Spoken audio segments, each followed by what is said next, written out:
একটা গ্রামের সন্ত্রাসী আমি। লোকজনের জিনিসপত্র লুটতেই আমি অনেক পারদর্শী। খারাপ কাজ আমার হাতের কাছে খেলা। আজকেও একটা বাড়িতে লুট করছি। চারপাশের মানুষ আমাকে দেখছে, কিন্তু কিছুই বলার সাহস পাচ্ছে না, কারণ সবাই ভালো করেই জানে আমি খুবই ভয়ঙ্কর একজন সন্ত্রাসী। আমার সাথে আরও একজন থাকে, সে হলো রনি। দুইজনই বড় মাপের সন্ত্রাসী। ঠাস ঠাস করে হঠাৎ করে একটা বৃদ্ধা মহিলা এসে আমার গালে থাপ্পড় মারল। এর কারণও আছে। আমি একটা বাড়িতে লুটপাট করার সাথে সাথে ভাঙচুরও করতেছিলাম, আর টাকা পয়সা নিচ্ছিলাম। ওই বাড়ির বউ আর ছেলে বাধা দিতে আসলে আমি ধরে মারি। আর এটাই একটা বৃদ্ধা মহিলা সহ্য করতে না পেরে এসে আমাকে মারে। এটা দেখে আমার লোক এগিয়ে আসে, কিন্তু আমি হাত দিয়ে থামিয়ে দিলাম। জানোয়ার, মা বাবা তোরে কেমন শিক্ষা দিয়েছে, হ্যাঁ? যে একটা মায়ের সামনে তুই তার ছেলেকে মারছিস। ইয়া, শিক্ষা? আমার কেউ নাই যে শিক্ষা দিবি। আর আমি মাফিয়া সন্ত্রাসী, আমার পরিবার লাগে না, প্লাস রায়ান। ও আচ্ছা, তাহলে তোর পরিবারে কেউ নেই? না। ওরে জানোয়ার, তাহলে এই সব টাকা পয়সা খুন খারাপি করে কি করবি? এই সব টাকা তুই কার জন্য নিয়ে যাচ্ছিস? তোর তো কেউ নেই, আর না ছেলে যে ভবিষ্যতের জন্য তোর লাগবে। বৃদ্ধার কথা শুনে থমকে গেলাম। আমার মাথায় সত্যিই চিন্তা আসতে লাগলো। কার জন্য এইসব করছি? যার জন্য করছি সেই তো আমাকে অবহেলা করছে। এই জন্য বাসা থেকে চলে গেছি। না, এটা হতে পারে না। চিৎকার করছেন কেন বস? আপনার চোখে পানি? বস, আপনি কান্না করছেন? কেন? আমি কান্না করতে পারি না? এটা বলে কান্না করতে লাগলাম বৃদ্ধার সামনে। মা, আপনার মতো আমাকে কেউ শাসন করেনি, সেই জন্য আমি হেমন। তুই আমাকে মা বললি? তাহলে এইসব কাজ ছেড়ে দে বাবা। ঠিক আছে মা, এই তোরা সবার জিনিস ফেরত দে। কিন্তু বস, এই কাজ ছেড়ে দিলে খাবো কি? যেটা বললাম সেটা আগে কর।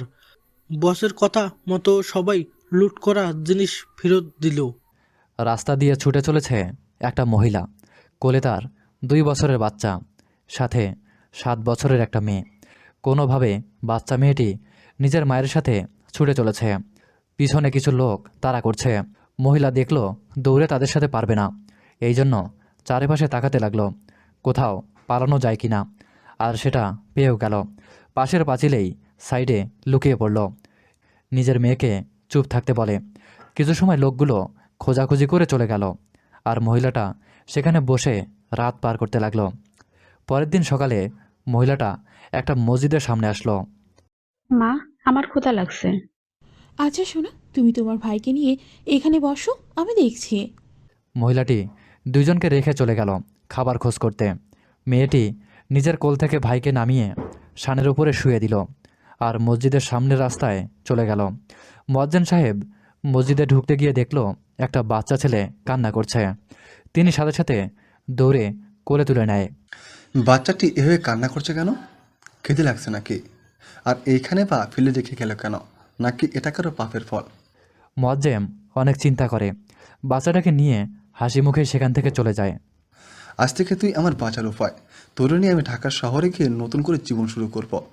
মহিলা দুর্বল শরীর নিয়ে রাস্তা পার হতেছিল, তখনই একটা খালি রিকশা এসে তাকে লাগিয়ে দেয়।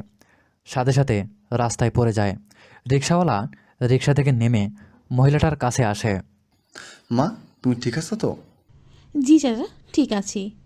তুমি এই দুর্বল শরীর নিয়ে ঘুরে বেড়াচ্ছ কেন? আসলে চাচা, খুব বিপদে পড়েছি। আমার 2 ছেলে মেয়ে না খেতে পেয়ে কান্না করছে। আহারে। আচ্ছা ঠিক আছে, তুমি রিক্সায় উঠো, আমি তোমাকে সাহায্য করছি। অনেক অনেক ধন্যবাদ আপনাকে। লোকটা নিতান্তই ভালো, না হলে কাউকে এভাবে সাহায্য করতে চাইতো না। মহিলাটা রিকশায় উঠে বসলো। লোকটা নিজেই রিকশা চালাতে শুরু করলো।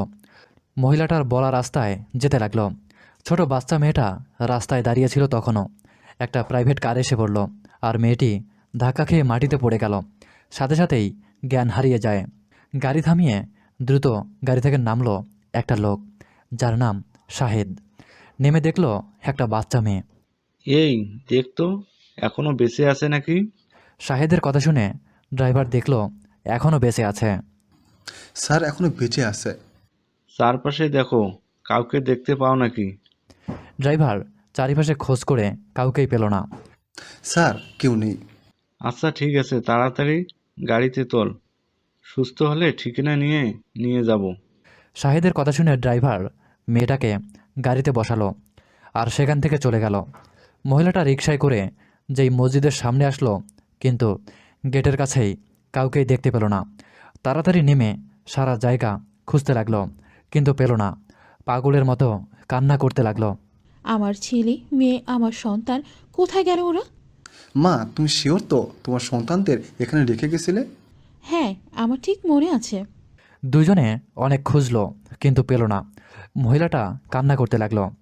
দেখো কান্না করে লাভ নেই, অনেক তো খুঁজলে, তাছাড়া এই সব জায়গায় খুঁজলাম। আমার এখন কি হবে? স্বামী সন্তান সব হারালাম। আমার একটা ছোট নাতি আছে, তার মা বাবা নেই, আর তুমি তোমার সন্তান হারিয়েছ।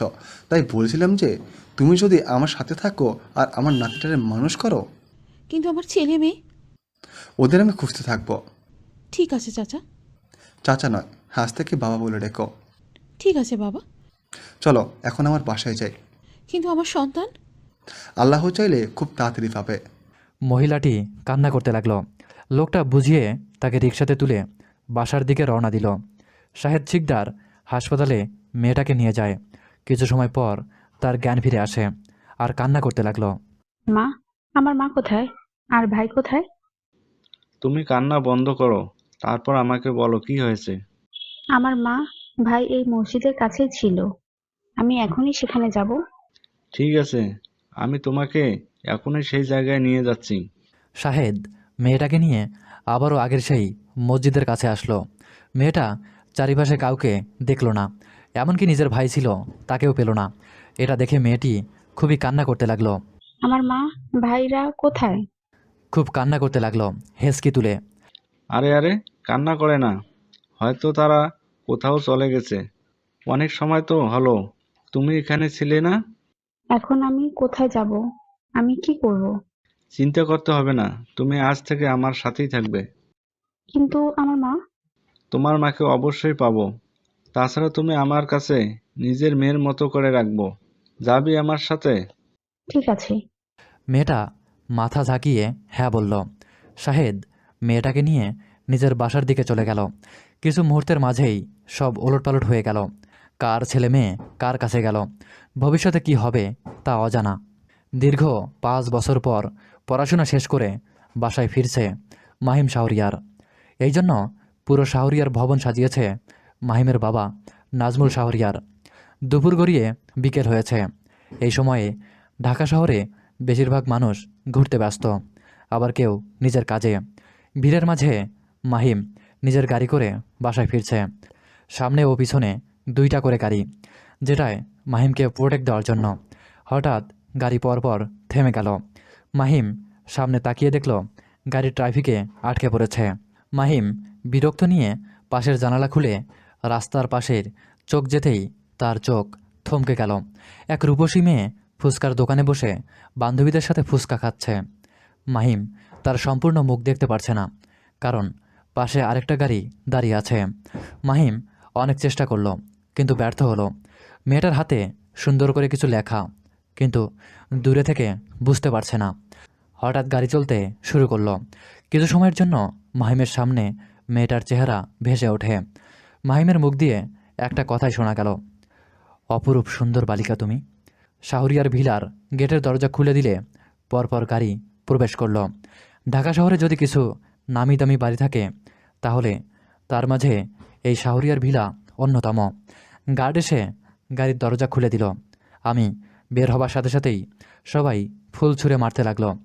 আমার বাবা নাজমুল সাহেব এসে আমাকে জড়িয়ে ধরল। কেমন আছো মাই সান? আলহামদুলিল্লাহ, তুমি কেমন আছো? তুই চলে আসছিস? এখন আমি অনেক ভালো। চল ভিতরে, কতদিন পর বাড়ি আসলি? বাবা নিজেই আমাকে নিয়ে বাড়ির ভিতরে গেল আর বাকিদের আমার জিনিস আনতে বলল। বাড়ির ভিতরে প্রবেশ করলে একজন ঠান্ডা পানি আর শরবত এনে দিল।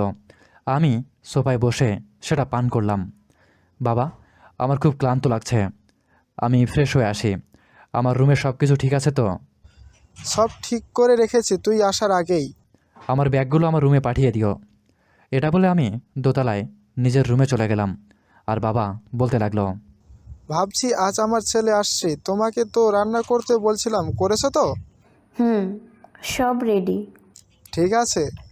ঢাকা শহরের চারিপাশে শুধু অলিগলি। হাউজিং এস্টেটের একটা বাড়িতে সেখানে মালেকা নামের এক মহিলা, সাথে তার বাবা আর মেয়ে বাস করে। হঠাৎ একটা মেয়ে নিজের স্কুটি থামিয়ে দৌড়ে নিজের বাসায় ঢুকলো। আর বাড়ির ভিতরে মালেকা নিজের কাজ করছিল। মেয়েটা গিয়ে তাকে জড়িয়ে ধরে ঘোরাতে লাগলো। আম্মু, আমার আম্মু। আরে আরে থামা তো, এত ঘোরাস না। কি হয়েছে যে আমার মেয়ে এত খুশি? আমার জব হয়ে গিয়েছে মা। তাহলে কি এই জন্য বান্ধবীদের নিয়ে ঘুরতে গিয়েছিলি? তা বৃষ্টি, কোথায় জব হলো তোর? দাদু, সাহারিয়া গ্রুপ অফ ইন্ডাস্ট্রি কোম্পানিতে। আলহামদুলিল্লাহ। তারপর বৃষ্টি নিজের ব্যাগ থেকে মিষ্টি বের করে নিজের মাকে এবং দাদুকে খাইয়ে দিল। তো কবে থেকে তোর চাকরি শুরু? এই তো কোম্পানির মালিকের ছেলে যেদিন থেকে জয়েন করবে, আমারও সেই দিন থেকে শুরু। আমাকে তার বিয়ে হিসেবে নিয়োগ দেওয়া হয়েছে। যাই করিস না কেন, সাবধান ছেলে মানুষ থেকে। ঠিক আছে আচ্ছা, এখন ফ্রেশ হয়ে নে, আমি তোকে খাবার দিচ্ছি। আম্মু, তাড়াতাড়ি খেতে দাও, আমার ভার্সিটির দেরি হয়ে যাচ্ছে। তুমি তো জানোই মা, আমার তাড়াতাড়ি ঘুম ভাঙে না। তো আমাকে ডেকে দিলে আমাকে এত কথা শোনাই কেন? আর ঠিক আছে বস। এমকে নিজের ডান হাত।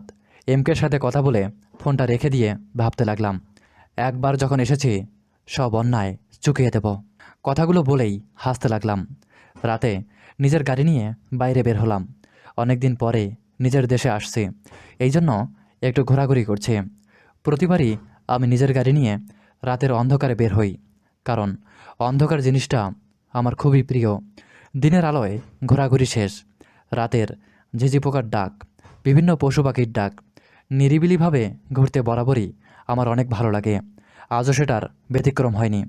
আমি গাড়ি নিয়ে বের হবার কিছু দূর যেতেই আমার গাড়িটা হঠাৎ করে বন্ধ হয়ে যায়।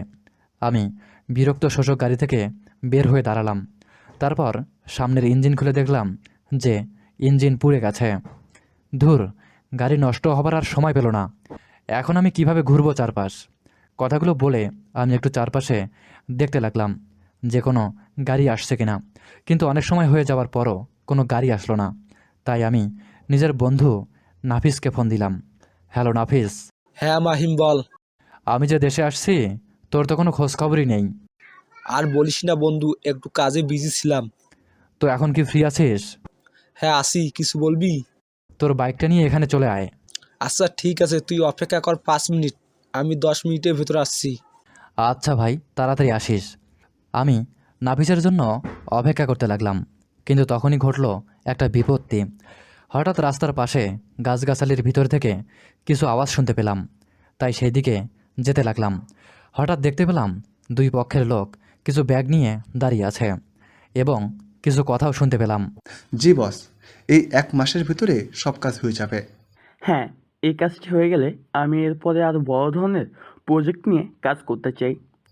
কিন্তু বস, এর জন্য তো অনেক টাকা প্রয়োজন হবে। সেটা নিয়ে তোকে ভাবতে হবে না। আমি শাহরিয়ার গ্রুপ অফ ইন্ডাস্ট্রিজের কোম্পানিতে কাজ করি, আর সেখান থেকে টাকা হাতানো আমার বা হাতের খেলা। তাছাড়াও আমার বড় বস আছে, সে তো অঢেল টাকার মানুষ। আচ্ছা ঠিক আছে বস। আর হ্যাঁ, তুই এই ড্রাগসগুলো ঢাকা বিশ্ববিদ্যালয়ের সভাপতির কাছে পাঠিয়ে দিস। ওকে বস, ঠিক আছে। তো আমাদের পাওনাটা? সে তো অবশ্যই পাবি তুই। এটা বলে মাস্ক পরা লোকটা তার ব্যাগ থেকে এক বালতি টাকা বের করে অপর পাশের ব্যক্তিদের হাতে ধরিয়ে দিল। এখন তুই যেতে পারিস, আর আমার কাজগুলো যেন সঠিকভাবে হয়। একদম চিন্তা করবেন না বস, আপনার কাজ খুব ভালো মতো হয়ে যাবে। তারপর কথাগুলো বলে দুই দল দুই দিকে চলে গেল। চারপাশে অন্ধকার, সেজন্য আমি তাদের মুখ ভালো করে দেখতে পারলাম না। কারা এরা যে রাতের অন্ধকারে এমন কর্ম করছে? যেভাবেই হোক এদের খুঁজে বের করতে হবে। ওই লোকটা তো বলল যে আমার নিজের কোম্পানিতে কাজ করে, তাহলে কি না, খুব তাড়াতাড়ি আমাকে আমার কাজে জয়েন করতে হবে। কথাগুলো বলে আমি রাস্তায় চলে আসলাম। তার কিছু সময় পরে নাফিস আসলো। সরি বন্ধু, একটু লেট হয়ে গেল। আরে কোনো ব্যাপার না ব্রো, তুই প্রতিবারই লেট করিস, আজও লেট করে একটু উপকারই করেছিস। সেটা কিভাবে? এটা তো না জানলেও চলবে, কিন্তু উপকার করেছিস এটাই আলহামদুলিল্লাহ। নাফিস কিছুই বুঝতে পারছে না, শুধু ফেলফেল করে আমার দিকে তাকিয়ে আছে। আমি নাফিসের মাথায় একটা গাঁট্টা মেরে বাইকে চেপে বসলাম। তারপর দুজনে রওনা দিলাম অজানা উদ্দেশ্যে। সকালে খাবার টেবিলে বসে আছি আমি আর আমার বাবা, দুজনে কথা বলছি আর খাবার খাচ্ছি। বাবা, আমি খুব তাড়াতাড়ি অফিসে জয়েন করতে চাই। কেবল পড়াশোনা করে আসলে একটু ঘোরাঘুরি করো মাই সান। চিন্তা করতে হবে না বাবা, আমি সব সামলে নেব। তুমি কি শিওর? হুম, তো কবে জয়েন হবে? কাল থেকেই। আচ্ছা ঠিক আছে, আমি অফিসে জানিয়ে দিচ্ছি তোমার জন্য ঠিক করা নতুন পিএকে। আচ্ছা বাবা। খাওয়া দাওয়া শেষ করে নিজের দাদির সাথে একটু দেখা করে কথা বলে বাড়ি থেকে বেরিয়ে পড়লাম। কোথাও যাবার উদ্দেশ্যে বেরিয়ে পড়ছি। তাড়াতাড়ি খেতে দাও, আমার ভার্সিটির দেরি হয়ে যাচ্ছে। তুমি রোজ পড়ে পড়ে ঘুমাবি আর সময় শেষ হলে নাস্তা টেবিলে এসে চিল্লাচিল্লি করবি। তো জানোই মা, আমার তাড়াতাড়ি ঘুম ভাঙে না। তো হ্যাঁ, সেটা জানা আছে তো। বৃষ্টি, এত কথা বলিস না তো। দাদু ভাই, তোর মা ঠিক খেতে দিবে। আমাকে ডেকে দিলে আমাকে এত কথা শোনাই কেন? এমনি এমনি তোকে কথা শোনায়। বিভিন্ন কথা বলতে বলতে খেয়ে বৃষ্টি ভার্সিটি যাবার জন্য বেরিয়ে পড়ল, সাথে তার বান্ধবী রিয়া। দুজনই ঢাকা বিশ্ববিদ্যালয়ের 4র্থ বর্ষের ছাত্রী। আমি সিম্পল একটা শার্ট আর একটা প্যান্ট পরে মোটা ফ্রেমের চশমা পরে হেঁটে হেঁটে ঢাকা বিশ্ববিদ্যালয়ের গেটে প্রবেশ করলাম। চারিদিকে তাকিয়ে দেখতে দেখতে সামনের দিকে এগিয়ে যেতে লাগলাম। হঠাৎ পিছনে থেকে কেউ এসে ধাক্কা খেল, সাথে সাথে আমি মাটিতে পড়ে যাই, সাথে পিছনে থাকা ব্যক্তিটাও। আমি নিজেকে সামলে নিয়ে নিজের চশমা পরে উঠে দাঁড়ালাম এবং দেখলাম যে একটা মেয়ে পড়ে আছে। আমি নিজের হাত বাড়িয়ে দিলাম যেন সে হাত ধরে উঠে দাঁড়াতে পারে, কিন্তু মেয়েটা হাত না ধরে নিজে থেকে উঠে দাঁড়িয়ে নিজের জামা ঝাড়তে লাগলো। আমি হাত নামিয়ে নিলাম। হঠাৎ আরেকটা মেয়ে এসে আগের মেয়েটার কাছে এসে বলতে লাগলো, বৃষ্টি, তুই ঠিক আছিস তো? তুই এত জোরে তাড়াই না দিলে এই খাম্মার সাথে আমার ধাক্কা লাগতো না। উফ, মনে হচ্ছে আমার কোমরটাই ভেঙে গেছে। আম্মা, কই আমি তো দেখছি না। এই যে দেখছিস না কেমন হাঁ করি তাকিয়ে আছে, হাত পা দেখ একদম অক্টোপাসের মতো। বৃষ্টি আমাকে দেখিয়ে বলল। আমি তো বৃষ্টির কথা শুনেই অবাক। হে মিস, অক্টোপাস কারে বলছেন? আপনি তো একটা শাকচুন্নি, কই থেকে দৌড়ে এসে কথা নেই বার্তা নেই দিলেন ধাক্কা। তো ভুলেও আমাকে শাকচুন্নি বলবি না। শাকচুন্নি তুই, তোর বউ। ওই মিস, আমি এখনও বিয়ে করিনি। তোর পরে তো বিয়ে করবেন, তখন তো হবেই।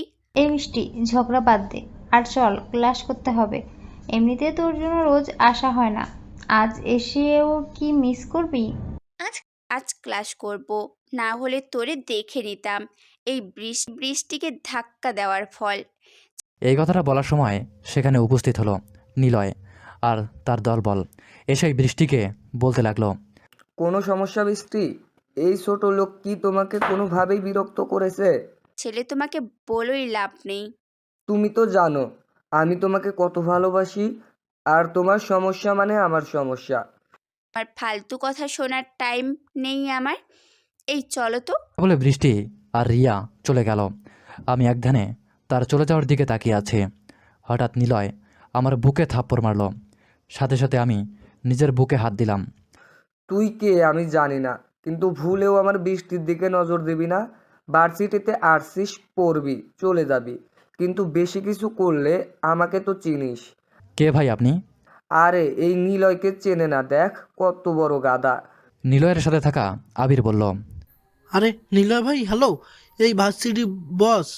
আর তার ভাইকে জানিস? কে ভাই? রকি ভাই, ঢাকা শহরের কিং ও এই বিশ্ববিদ্যালয়ের বিপি। ওরে বাবা, সরি, আপনার সামনে আর আসবো না। ঠিক এইভাবেই ভয় দেখতে চাই আমি, হি হি হি। আমি মাথা নিচু করে চলে গেলাম। সবার আড়ালে যেতেই আমার মুখে মুচকে হাসি ছিল, সেটা কারো নজরে পড়ল না। নিলয় এই ভার্সিটির সব থেকে খারাপ ছেলে। সে বৃষ্টির সাথে অনার্স লাস্ট ইয়ারে পড়ে। প্রথম দিন থেকেই বৃষ্টিকে লাইক করে, কিন্তু বৃষ্টি তাকে পাত্তা দেয় না। কারণ সবাই জানে নিলয় অনেকের জীবন নিয়েই খেলেছে, অনেক মেয়েকে ধর্ষণ করেছে, কিন্তু ভাইয়ের পাওয়ারে কেউ কিছুই বলতে পারে না। May I come in sir? কেমন আছেন স্যার? আলহামদুলিল্লাহ। তুমি কেমন আছো? আর দেশে কবে ফিরলে? 2 দিন হচ্ছে স্যার। পড়াশোনা শেষ তাহলে? হ্যাঁ স্যার। তো এখন কি করতে চাচ্ছ? বাবার বিজনেস ধরবে কি? সেটাই করব স্যার, কিন্তু আপনার সাথে আমার কিছু কথা ছিল। ঠিক আছে, বলো। তার আগে একটু অপেক্ষা করো, কিছু নিয়ে আসতে বলি। এরপর ভার্সিটির প্রধান অধ্যাপক পিয়নকে বলে কিছু নাস্তা নিয়ে আসতে বলল। তো মাহিম, তোমার সে আগের রূপ পাল্টালে না? এটাই আমার পছন্দ স্যার। তো কি বলবে জানো? হ্যাঁ স্যার, আসলে স্যার আমি এখানে শিক্ষক হিসেবে জয়েন করতে চাই। নিজের বাবার বিজনেস ছেড়ে হঠাৎ শিক্ষকতা? তারপর আমি নিজেই সব কিছু বুঝিয়ে বললাম। স্যার আমার সব কথাই বুঝতে পারলো।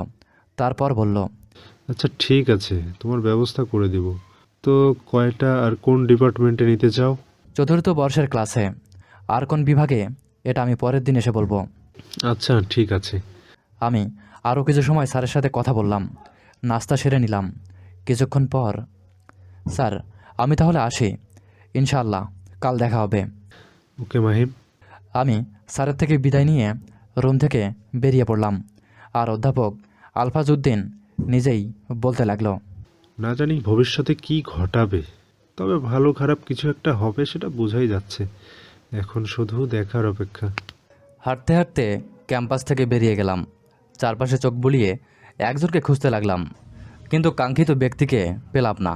তারপর বিরক্ত হয়ে সেখান থেকে চলে গেলাম। চারপাশে নিরিবিলি, লোকালয় থেকে অনেক দূরে, চারিপাশে গাছপালা শুধু। রাতের অন্ধকারে এই দিকে কেউ আসে না বললেই চলে। একজন ব্যক্তি, যার কিনা সারা শরীর ঢাকা, মুখে জোকার মাস্ক, এক নজরে সামনের দিকে তাকিয়ে হেঁটেই চলেছে।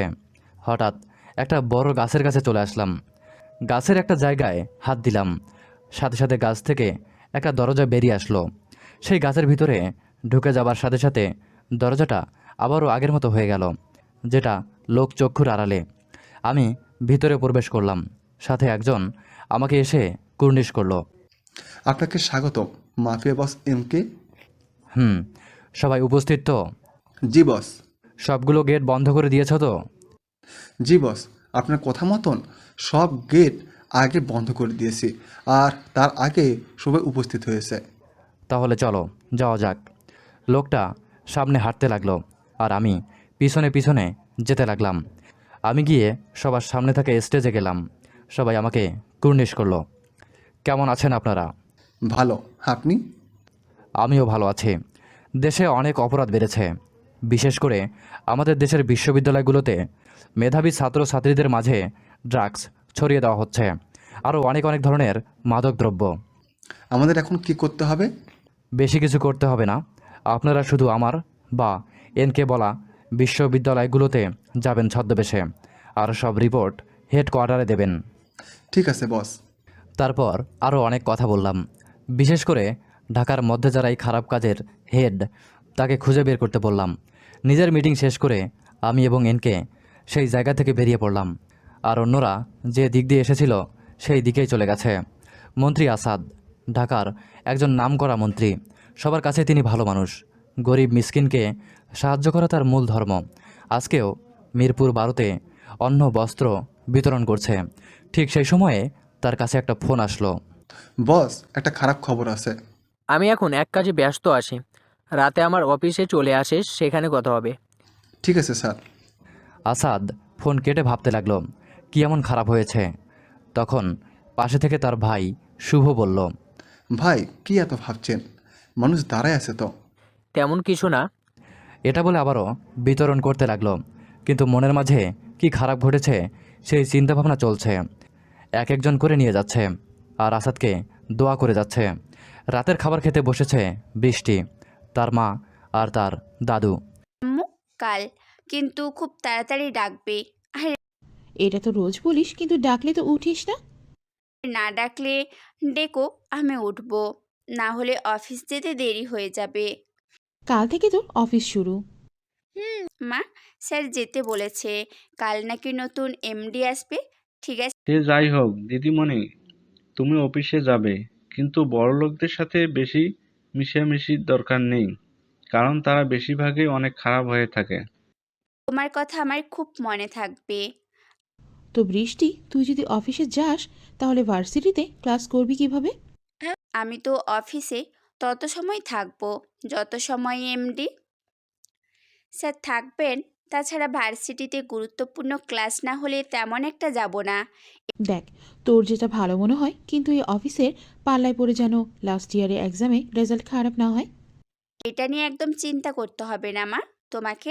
আম্মু তাড়াতাড়ি আমাকে আরও কিছু সময় কথাবার্তা বলে খাওয়া দাওয়া শেষ করলো। তারপর সবাই টিভি দেখতে লাগলো। অন্যদিকে, বাবা, কাল তো আমি অফিসে যেতে যাচ্ছি, তুমি কি বলো? ঠিক আছে, তাছাড়া আমি তোমার নতুন বিয়েকে বলে রেখেছি যে তুমি কাল অফিসে যাবে। ও আচ্ছা, কিন্তু বাবা, আমি তো অফিসের ছদ্মবেশী হিসেবে যেতে চাই, একজন কর্মচারী হিসেবে। নিজের অফিস, তাও কর্মচারী হিসেবে কেন যাবে মহিম? বাবা, আমাদের ভালোর জন্যই আমি এই কাজটা করতে যাচ্ছি। তাই এটাই ভালো হবে যে আমি অফিসে যাচ্ছি আর আমার পরিচয় কাউকে না দিলেই ভালো হয়। ঠিক আছে, তুমি এখন তোমার ভালো মন্দ সব বুঝতে শিখেছো, তাছাড়া তো এখন থেকে তুমি ভালো মন্দ সবাই দেখবে। বাবা। খাওয়া দাওয়া করে আমি নিজের রুমে চলে আসলাম। তখনই আমার ফোনে একটা কল আসলো। হ্যালো। বস, আপনি যে মেয়েটির বিষয়ে খোঁজ নিতে বলেছিলেন, আমি সব খোঁজখবর নিয়েছি। ঠিক আছে, মেয়েটার ডিটেলস আমাকে মেইল করে দাও। ওকে বস। আমি ফোনটা রেখে নিজের ল্যাপটপ নিয়ে বসে পড়লাম। কিছু সময় পর একটা মেইল আসলো। সেটা ওপেন করেই আমার মুখে মুচকি হাসি ফুটে উঠল। বাহ, বৃষ্টির সব ডিটেলস দেখছি এখানেই আছে। কিন্তু এখানে তো দেখছি সে আমার অফিসে আমার নতুন পিএ। এখন কি করব? আমি যদি তার টিচার হই, আবার অফিসের এমডি, তাহলে তো একটু ঝামেলা হয়ে যাবে। কিছু একটা তো বুদ্ধি বের করতেই হবে। তারপর আমি সম্পূর্ণ ডিটেলস খুঁটিয়ে খুঁটিয়ে দেখতে লাগলাম আর নিজেকে সিক্রেট রাখার উপায় খুঁজতে লাগলাম। হঠাৎ করে আমার মাথায় নাফিসের কথা মনে পড়ল। সাথে সাথে নিজের ফোনটা বের করে নাফিসকে কল করলাম। ওই নাফিস, তুই কোথায় রে? এই তো আমি বাসায় আছি, কেন বল। একটু ব্রিজের ওপর আয় তো, তোর সাথে একটু কথা আছে। আচ্ছা ঠিক আছে, তুই আয়, আমি আসছি। আমি ফোনটা রেখে নিজের বাড়ি থেকে বেরিয়ে পড়লাম। 15 মিনিট পর। তো হঠাৎ এখানে আসতে বললি কেন মাহিম? দোস্ত, আমাকে একটা সাহায্য করবি? কি সাহায্য লাগবে সেটা বল। আমার অফিসে তুই কয়েকদিন এমডি হয়ে যাবি। কি? এমনি তাও আমি কোনোভাবেই সম্ভব নয়। প্লিজ দোস্ত, এই হেল্পটা কর। কিন্তু তুই থাকতে আমি কেন? আরও তো অনেক কাজ আছে। ওরে গাধা, বেশি সময় থাকতে হবে না। তবুও এটা কেমন যেন দেখায়। বেশি সেন্টিমেন্ট খেতে হবে না তোর। তোকে যেটা বললাম সেটাই করবি। আমি আর কিছু জানি না। আচ্ছা ঠিক আছে, তোর কথাই রইলো, কিন্তু তুই কি করবি? আমি কি করব কালকেই দেখতে পারবি। কিন্তু একটা কথা, তুই কিন্তু অফিসে গিয়ে আমার সাথে কথা বলবি না, মানে অপরিচিত হয়ে থাকবি। আল্লাহ জানে তোর মাথায় কি না কি চলছে। যা কিছু চলছে ভালোর জন্যই চলছে। সময় হলে সব কিছুই ঠিক বুঝতে পারবি। আমাকে কি একটু বলা যায়? শুধু এটুকুই শুনে রাখ, যা করছি দেশের ভালোর জন্যই করছি। তাছাড়া এখানে আমার একটা নিজের ব্যক্তিগত কারণ আছে। কি কারণ রে ভাই? ভাবি পেলি নাকি? ওই তেমনই কিছু একটা, তোকে সব পরে বলবো। ওকে। আর হ্যাঁ, কি করতে হবে না হবে আমি তোকে সব জানিয়ে দেব। আচ্ছা। তারপর নাফিস এবং আমি আরও অনেক সময় নিজেদের মধ্যে আলোচনা করলাম আর আড্ডা দিতে লাগলাম। কিছু সময় আড্ডা দিয়ে দুইজনই নিজেদের বাড়ির দিকে রওনা হলাম। খুব তাড়াতাড়ি আমি সব কিছুই দেখে নেব। তাছাড়া আমার মনে ধরা ব্যক্তিটিকেও আমার মনের কথা জানিয়ে দেব। এখন শুধু সময়ের অপেক্ষা। তারপর রাত 10টা। নিজের অফিসে বসে আছে আসাদ। দেখে মনে হচ্ছে কারোর জন্য অপেক্ষা করছে। ভাইজান, আপনি বাড়ি যাবেন না? যাব। এখানে একজনের আসার কথা ছিল, তাই। আমার মনে হয় না সে আসবে। তার কথাই কোনো নড়চড় না হয়, বলেছে যখন নিশ্চয়ই আসবে। কিছু সময় অপেক্ষা করার পর মুখ ঢেকে একজন আসলো, যার চোখ দুটো ছাড়া কিছুই দেখা যাচ্ছে না। সরি বস, আসতে একটু লেট হয়ে গেল। এত ফর্মালিটি না দেখে এইটা বল যে কি খবর আনছিস। বস, কে যেন আপনার কুষ্টিয়া শাখার লোককে মেরে ফেলেছে। কে? কার এত বড় সাহস যে আমার লোককে মেরেছে? সেটা এখনো বুঝতে পারিনি, কিন্তু তার লাশের পাশে একটা জোকার মাস্ক ছিল। Joker marks. এটা বলে আসাদ কিছু একটা ভাবতে লাগলো। কি হলো ভাই, কি ভাবছেন? ভাবছি কে এমন করতে পারে। এই পদ্ধতিতে তো একজন খুন করে। কার কথা বলছেন বস? আজ থেকে 4 বছর আগে ঠিক এইভাবে এমকে নামের ছদ্মবেশী মাফিয়া খুন করত, আর তারপর তাকে হঠাৎ গায়েব হয়ে যাওয়া দেখি। কিন্তু শুধু বাংলাদেশ থেকে অন্য দেশে তার জন্য রাজ্য বিস্তার করে গিয়েছে, বিশেষ করে ইউএসএ। ভাই এই খুনের মানে তো সে এখন বাংলাদেশে। এখন কি করব? তেমন কিছু না, বেশি পারলে খতম করে দিব আমার এলাকায় আসলে। আর তুই খোঁজ লাগা এই খুনের রহস্য। ঠিক আছে বস, এখন তাহলে আমি যাই। যেতে পারিস। লোকটা চলে গেল। তখন শুভ বলল, ভাই এমকে নজর হয়তো তোমার দিকে পড়েছে। পড়তে দে, আমিও তার সাথে খেলতে চাই, দেখি কতটা বড় হয়েছে সে। আমাকে খেতে দাও। স্যার বলেছিল যে 8টার আগে আমাকে অফিসে যেতে হবে, আর এখন 8টা বাজতে চললো, আর তুমি কেবল আমাকে ডেকে তুললে। আচ্ছা, তুমি কেবল আমাকে ডেকে তুললে। বৃষ্টি বলল, তোর তো কখন থেকেই ডাকছি, কিন্তু তুই ওঠার নামই নিস না। আচ্ছা ঠিক আছে, এত জ্ঞান দিও না, তাড়াতাড়ি খেতে দাও। খা, সাবধানে যাস বৃষ্টি। আমি খাওয়া দাওয়া সেরে কম দামি পোশাক পরে বেরিয়ে পড়লাম। কিছু সময় পরে শাহরিয়ার কোম্পানির সামনে চলে আসলাম। অফিসে ঢোকার আগে একটা মাস্ক পরলাম, যাতে আমাকে কেউ চিনতে না পারে। আমি লিফটে প্রবেশ করলাম, কিন্তু একটু সময় বাদে তাড়াহুড়ো করে একটা মেয়ে প্রবেশ করলো। অসাবধানতার কারণে মেয়েটা এসে আমার গায়ের ওপর পড়ল। মেয়েটা তাড়াতাড়ি নিজেকে সামলে নিল। আরে, এটা সেদিনের সেই মেয়েটা যার তার সাথে ধাক্কা খায় নাকি আল্লাহ জানে। আমি এসব মনে মনে বললাম। সরি মিস্টার, আমি দেখতে পারিনি। It's okay. যাক, তাহলে আমাকে চিনতে পারেনি। আমি মনে মনে বললাম। আসলে লিফটে আসা মেয়েটা হলো বৃষ্টি। দেরি হয়ে যাবার কারণে তাড়াতাড়ি করে লিফটে ঢুকতে গিয়ে আমার সাথে ধাক্কা খায়। সবাই দাঁড়িয়ে আছে নতুন এমডিকে বরণ করে নেওয়ার জন্য। কিছু সময় পর নতুন এমডি আসলো। তারপর বৃষ্টি গিয়ে তাকে ফুল দিয়ে শুভেচ্ছা জানালো। আপনাকে আমাদের সবার পক্ষে থেকেই স্বাগত। ধন্যবাদ। নতুন এমডি অফিসে এসে হলরুমে আসলো। আমার নাম নাফিস শাহরিয়ার, আপনাদের নতুন এমডি। আগে কেমন কাজ হয় যে জানি না, কিন্তু আজ থেকে আমার স্টাইলে কাজ হবে। কেউ ফাঁকি দিলে তাকে আর অফিসে আসতে হবে না। এখন যে যা কাজে যাও। নাফিস প্রথম দিন এসেই এমন কথা বলবে অফিসে কেউ আশা করেনি। সবাই যে যার কাজে চলে গেল। মিস বৃষ্টি, আপনি আমার রুমে আসুন। এটা বলে নাফিস চলে গেল। আমি ঠিক এমডির পাশের রুমে বসে কাজ করছি। নাফিস রুমে যাবার সাথে সাথে বৃষ্টি রুমের দরজার কাছে এসে হাজির হলো। বেশ কিছু সময় দাঁড়িয়ে থাকার পর দরজায় নক করলো। স্যার, ভিতরে আসতে পারি? হ্যাঁ এসো। অনুমতি পেয়ে বৃষ্টি ভিতরে প্রবেশ করলো। তুমি আমার নতুন পিএ, তো পিএর কাজ সম্বন্ধে কোনো কিছু ধারণা আছে তোমার? স্যার, না স্যার, কিন্তু তবু তাড়াতাড়ি হয়ে যাবে। ঠিক আচ্ছা ঠিক আছে, এর আগে সকল ফাইলগুলো আমার কাছে নিয়ে আসো। ঠিক আছে স্যার। বৃষ্টি বাইরে এসে ম্যানেজারের কাছে থেকে পুরনো ফাইলগুলো নিয়ে এসে নাফিসের কাছে দিল। তারপর আবারও বাইরে চলে আসলো। কিছু সময় পর নাফিস পিয়নকে ডাকলো। শোনো, এমডির পাশের রুম যে একটা ছেলে আছে তানভীর, তাকে আমার কাছে নিয়ে এসো। লোকটা এসে দেখলো যে একটা ছেলে বসে কাজ করছে, তাই তাকে বলল, আপনি কি এই অফিসে নতুন? জি। আপনাকে এমডি স্যার ডেকেছে। ঠিক আছে। তানভীর নিজের কাজ ফেলে রেখে এমডির রুমে চলে আসলো। স্যার, আপনি কি আমাকে ডেকেছিলেন? নাফিস কিছু সময় তানভীরের দিকে তাকিয়ে বলতে লাগলো, এখানে সব পুরনো ফাইল আছে, এইসব হিসাব করে দেখো ঠিক আছে কিনা। ঠিক আছে স্যার। আর হ্যাঁ, কোনো ভুল ত্রুটি হয়ে থাকলে সাথে সাথে আমাকে জানাবে। আচ্ছা ঠিক আছে। তানভীর ফাইলগুলো নিয়ে এসে নিজের টেবিলের ওপর রাখলো। এখানে সব আগের ফাইলগুলো রয়েছে। বাহ, এখানে তো সব আগের ফাইল, এখন শুধু দেখতে হবে সব ঠিক আছে কিনা। কথাগুলো বলে তানভীর আস্তে আস্তে করে ফাইলগুলো দেখতে লাগলো। অন্যদিকে বৃষ্টি নিজেই বসে কাজ করছিল। বেশ কয়েকজনের সাথেই তার পরিচয় হয়েছে। নতুন নতুন তো, তাই একটু কাজ কম বাড়ছে।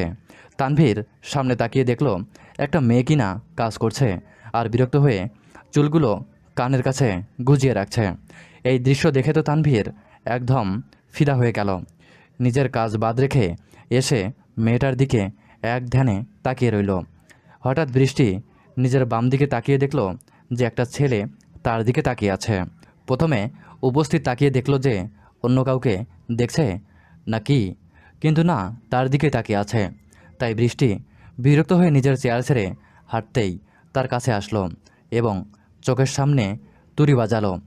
এই যে মিস্টার, একধানে কি দেখেন? তোমাকে দেখছে। আমাকে দেখেছেন? মানে আমার মাঝে কি আছে? তোমার চোখে অদ্ভুত মায়া, যে মায়ার দিকে তাকিয়ে আমি অতল গভীরে সাগরে হারিয়ে যাচ্ছি। কি এইসবই করতে আসেন নাকি কাজ করতে আসেন? হ্যাঁ, তো এবার তানভীরের ধ্যান ভাঙল। সে থমথম খেয়ে গেল। আরে আপনি এখানে? আমার দিকে এমনভাবে তাকিয়েছেন আর আমি আসবো না? পরে যদি এমন হয় তাহলে চোখ তুলে নিব। বৃষ্টি থ্রেড দিয়ে বলল। ও আচ্ছা, আচ্ছা, আপনি গরমে মাস্ক পরে আছেন কেন? আপনার এটা আমার একান্ত ব্যক্তিগত। তো দেখছি মেয়েদের থেকেও বেশি লজ্জা। আপনাকে এত জ্ঞান দিতে হবে না, এখন জানতো। আমার সাথে ভালোভাবে কথা বলুন। আমি কিন্তু এই অফিসের এমডি। পিএ, ইটস এই কথা শুনে তানভীর তাড়াতাড়ি উঠে দাঁড়ালো আর বলল, সরি ম্যাম। ওকে। মন দিয়ে কাজ করেন, কোনো মেয়ের দিকে না তাকিয়ে। ঠিক আছে। আরও কিছু সময় থ্রেড দিয়ে বৃষ্টি সেখান থেকে চলে গেল আর তানভীর তার চলে যাওয়ার দিকে তাকিয়ে রইল। রাতের অন্ধকারে কিছু একটা ঘটে চলেছে যা মানুষের অজানা। প্লিজ স্যার, আমাকে ছেড়ে দিন। আর কোনো দিন আমি আপনার সামনে আসবো না, আর না কোনো প্রতিবাদ করব। সেটা তো হবে না সোনা। তুমি এই রকির সাথে পাঙ্গা নিয়েছো, আমার লোককে থাপ্পড় দিয়েছিস, এর শাস্তি তোকে পেতেই হবে। আর শাস্তি স্বরূপ তোকে আজ আমার বিছানা গরম করতে হবে। রকি হেসে বলল, যা শুনে মেয়েটা আরও কান্নায় ভেঙে পড়ল। রকি মদ খেয়ে মেয়েটার দিকে এগিয়ে আসলো। মেয়েটা অনেক আকুতি মিনতি করতে লাগলো। মেয়েটার একটাই ভুল, সে রকির কাজে বাধা দিয়েছে আর সবার সামনে থাপ্পড় দিয়েছিল। এই জন্য রকি তাকে তুলে এনেছে। আমাকে মাফ করে দিন, এমন ভুল আর কোনো দিন হবে না। সে আমি শুনছি না, কারণ আমি এই ঢাকা সিটির কিং, আর তুই কি না আমার সাথে খারাপ ব্যবহার করিস, এর ফল তোকে পেতেই হবে। প্লিজ আমার এত বড় সর্বনাশ করবেন না। মেয়েটার মিনতি রকি শুনল না, চুল ধরে দেয়ালের সাথে চেপে ধরল। মেয়েটা চিৎকার করতে লাগলো, কিন্তু শোনার মতো কেউ নেই। বাইরে দারোয়ান দাঁড়িয়ে আছে, যেন কেউ না আসতে পারে তাই। না জানি এই পশুটা আর কতজন মেয়ের জীবন শেষ করবে এভাবে। কেউ কি আসবে না যে এই শয়তানকে শেষ করতে? হে আল্লাহ, আর কত দাঁড়িয়ে থেকে এভাবে নিজেকে পাপী বানাবো। দারোয়ান লোকটা নিজের মনে মনে কথাগুলো বলতে লাগলো। নিজের রুমে বসে কাজ করছি, অফিসের কাজ বাদেও আমাকে আরও কিছু কাজ করতে হয়, সেটা সবার অজানা। নিজের অফিসে কে যে এভাবে দুর্নীতি করছে আমাকে খুঁজে বের করতেই হবে। এই 2 বছরে এত এত টাকা সরানো হয়েছে বুঝতেই পারিনি আব্বু। হয়তো বাহ্যিক কাজের জন্য একদিক নজর দেয়নি, কিন্তু ম্যানেজার আঙ্কেল তো সব দেখার কথা। নাকি এসব কাজের জন্য কিছুই মাথায় আসছে না। কি করব বুঝতে পারছি না যে কি করব। যা করতে হবে ভেবেচিন্তে করতে হবে। নিজের কাজ বন্ধ রেখে হঠাৎ কিছু একটা ভাবতে লাগলাম। তারপর হঠাৎ মুচকি হেসে উঠলাম। উফ, এই মেয়েটা আমার ভাবনার মাঝেও চলে আসছে। এই 2টা দিনেই এমন অবস্থা, না জানি ভবিষ্যতে কি হবে। বৃষ্টি, কি সুন্দর নাম। ইস, আমার নাম যদি মাহিম না হয়ে মেঘ হতো তাহলে কি সুন্দর নামটা মিলে যেত, মেঘের বৃষ্টি। আমি এইসব ভেবেই মুচকি হাসলাম। অন্যদিকে বৃষ্টি আর রিয়া ভিডিও কলে কথা বলছে। কি রে দোস্ত, তোর অফিস কেমন কাটলো? অফিসের মানুষজন তো ভালোই ছিল, কিন্তু আমার যে বস সে খুবই রক্তচটা। কিন্তু অদ্ভুত একটা জিনিস ভরে যায়। কি রে? আর বলিস না ভাই, এক শালা আমার দিকে ড্যাব ড্যাব করে তাকিয়েছিল অফিসের মাঝে। তারপর তারপর আর কি, আমি গিয়ে একটু ধমক দিয়েই আসলাম। ছেলেটিকে দেখতে কেমন রে? আরে ভাই সারাক্ষণ মাস্ক পরেই থাকে, সেই জন্য আমি তার মুখে দেখতেই পারিনি। সর। ও আচ্ছা, হ্যান্ডসাম হলে আমার সাথে প্রেম করিয়ে দিস। এইভাবে তারা দুইজন অনেক সময় গল্প করতে লাগলো। কি হচ্ছে এখানে? কিছু লোক ট্রাকের মধ্যে মালপত্র তুলতেছিল। তখনই দূরে অন্ধকার থেকে আমার কণ্ঠ শুনতে পারলো। চারিপাশে খুঁজতে লাগলো তারা। দূর থেকে কে কথা বলছিস? সাহস থাকলে সামনে আয়। আমি সামনে আসলে তোরা কেউ জ্যান্ত ফিরতে পারবি না। তুই কাদের থ্রেট দিচ্ছিস সে জানিস? কে তোরা? আমিও একটু শুনি। আমরা হলাম এই ঢাকা শহরের কিং রকির লোক। ওহো, তাই নাকি? হ্যাঁ তাই বলছি, সাহস থাকলে অন্ধকার থেকে বেরিয়ে আয়। তার আগে বল, তোরা এই ড্রাগস কোথায় পাচার করছিস? কে তুই যে আমরা তোকে বলতে বাধ্য হব? আমি কে তাই না? একটু পরেই বুঝতে পারবি আমি কে। এটা বলে অন্ধকার থেকে হাঁটতে হাঁটতে আমি বেরিয়ে আসলাম। আমার মুখে জোকার মাস্ক দেখে বোঝাই যাচ্ছে যে আমি মাফিয়ার বস MK। নিজেকে আড়ালে রেখে জোকার মাস্ক পরে আসলে মনে হচ্ছে আমরা ভয় পেয়ে যাব। তোরা সারা জীবন ছোট ছোট কুকুর মেরে এসেছিস, বড় বড় বাঘ সামনে আসে তোরা চিনবি কিভাবে? এতদিন পাতি মাস্তানদের সাথে লড়াই করে এসেছিস, আজ সামনে বাঘ এসেছে সেজন্য তোরা চিনতে পারিসনি। কিন্তু খুব তাড়াতাড়ি আমি তোদেরকে বুঝিয়ে দিয়েছি যে আমি কে। ওরে কে কোথায় আছিস? আমাকে ধর, আমি তো ভয় পেয়ে গেছি। লিডার টাইপের ছেলের কথা শুনে বাকিরা সবাই হাসতে লাগলো। মালপত্র সবাই এক জায়গায় রেখে এবার আমার সামনে এসে দাঁড়ালো। ভাই, এই শালার সাথে এত কথা না বলে তাড়াতাড়ি একে মেরে আমাদের কাজ করা উচিত, না হলে বস বড় রাগ করবে। হ্যাঁ তুই একদম ঠিক বলছিস। যাক, কেউ একজন গিয়ে এই শালাকে মেরে আয়।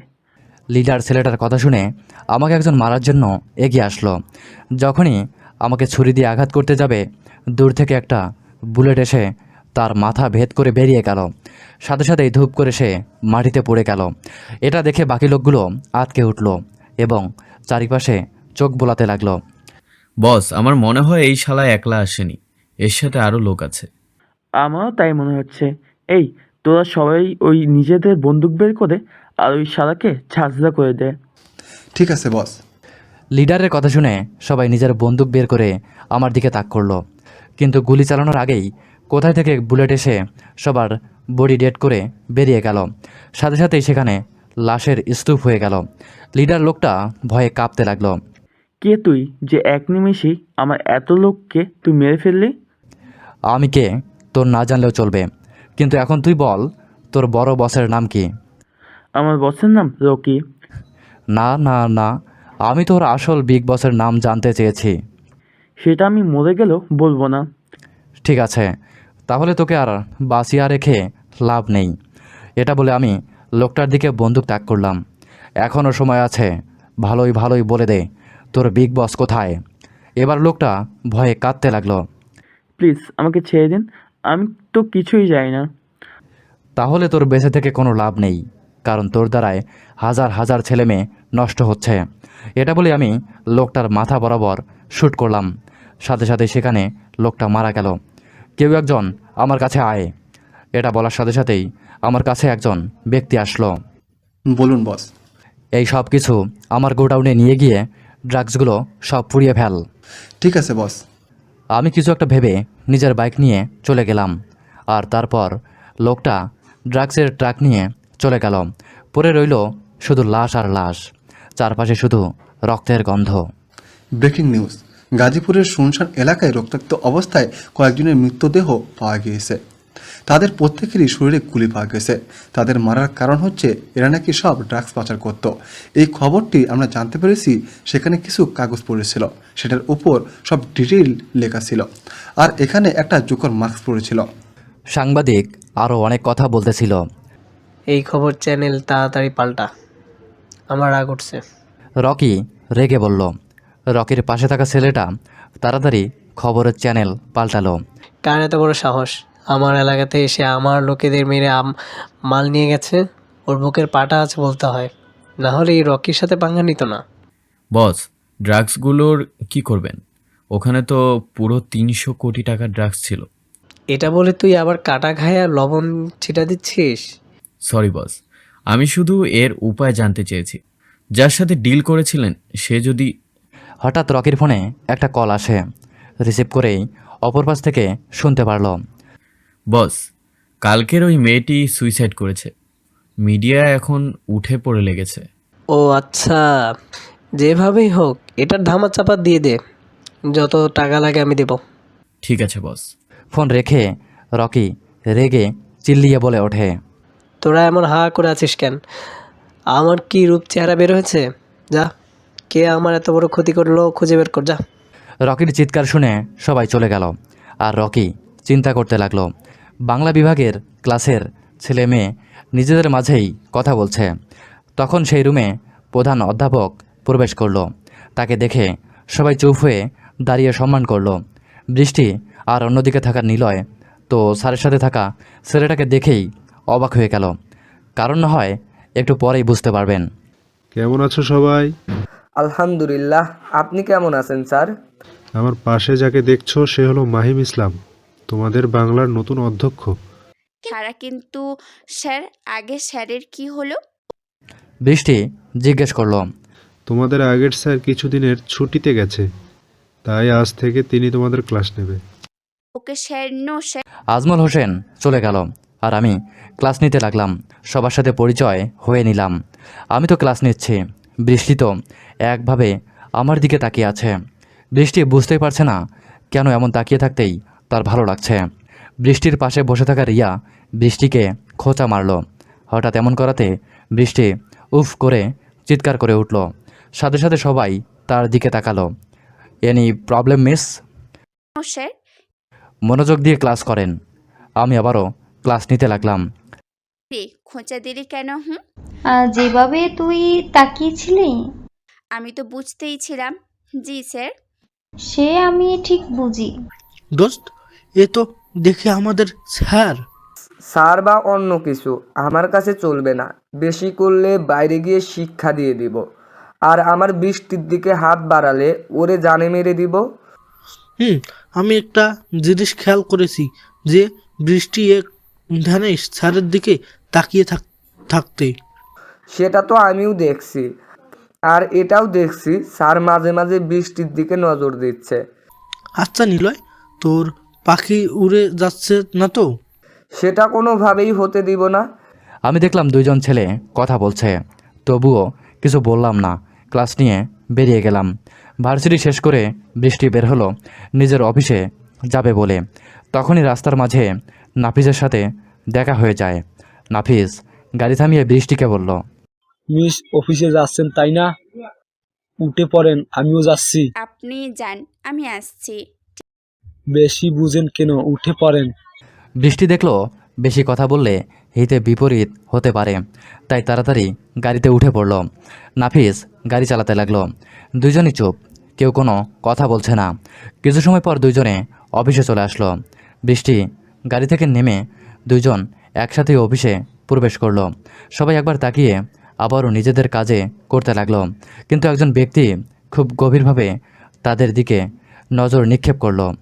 মিস বৃষ্টি, আপনি নিজের কাজ করার আগে তানভীরের কাছে গিয়ে ফাইলগুলো নিয়ে আপনি দেখুন সব ঠিক আছে কিনা, আর তানভীরকে আমার রুমে আসতে বলুন। ঠিক আছে স্যার। বৃষ্টি তানভীরকে বলল, এই মিস্টার। আমার একটা নাম আছে তানভীর, তাই নাম ধরে রাখবেন। স্যার, গতকাল যে ফাইল দিয়েছিল সেটা আমাকে দিন। আচ্ছা। ওকে।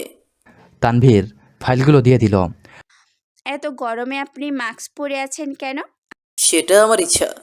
আমার ইচ্ছে, যার স্যার আপনাকে ডাকছে। এটা বলে বৃষ্টি চলে গেল। আর তানভীর কিছু সময় থেকে মুচকি হেসে স্যারের রুমে চলে আসলো। স্যার আমাকে ডেকেছিলেন?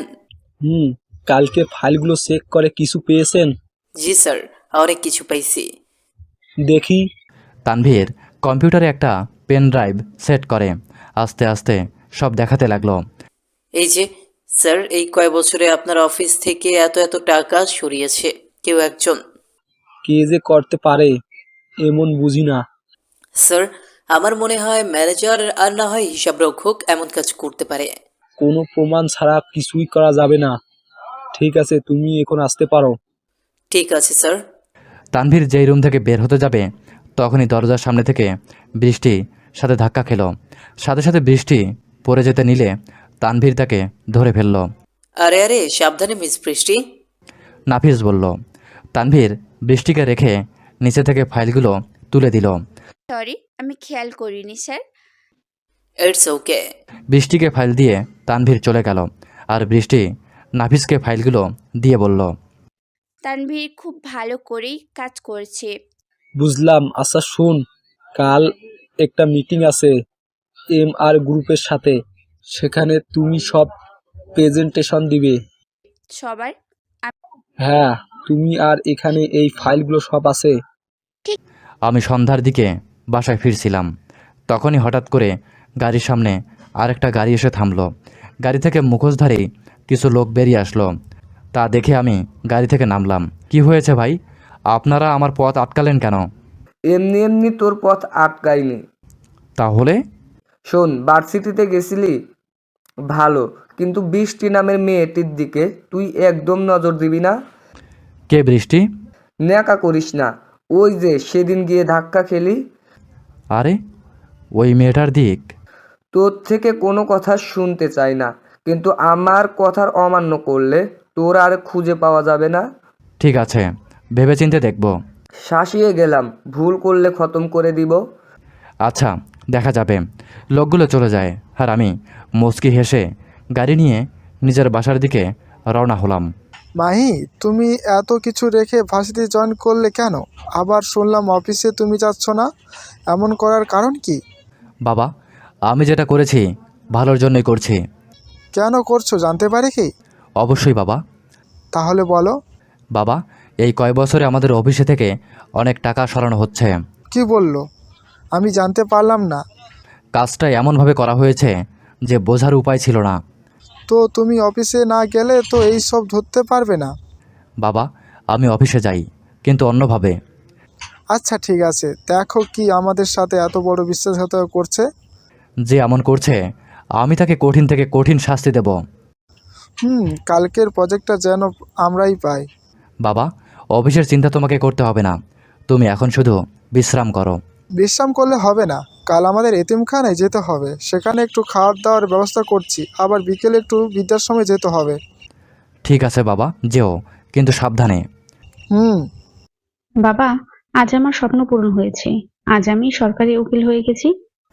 এটা তো খুব ভালো খবর মা। বাবা, একদম। তুমি আমার বেস্ট বাবা।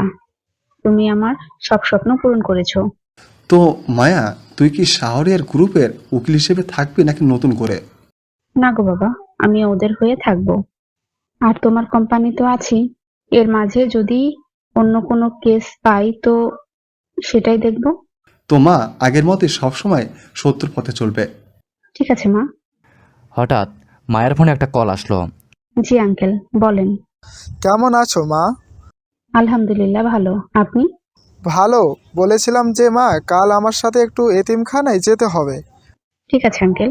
আর তোমাকে বলছিলাম যে আমার সকল সম্পত্তি একটা উইল করতে, সেটা কি করেছো? জি আঙ্কেল, করে রেখেছি।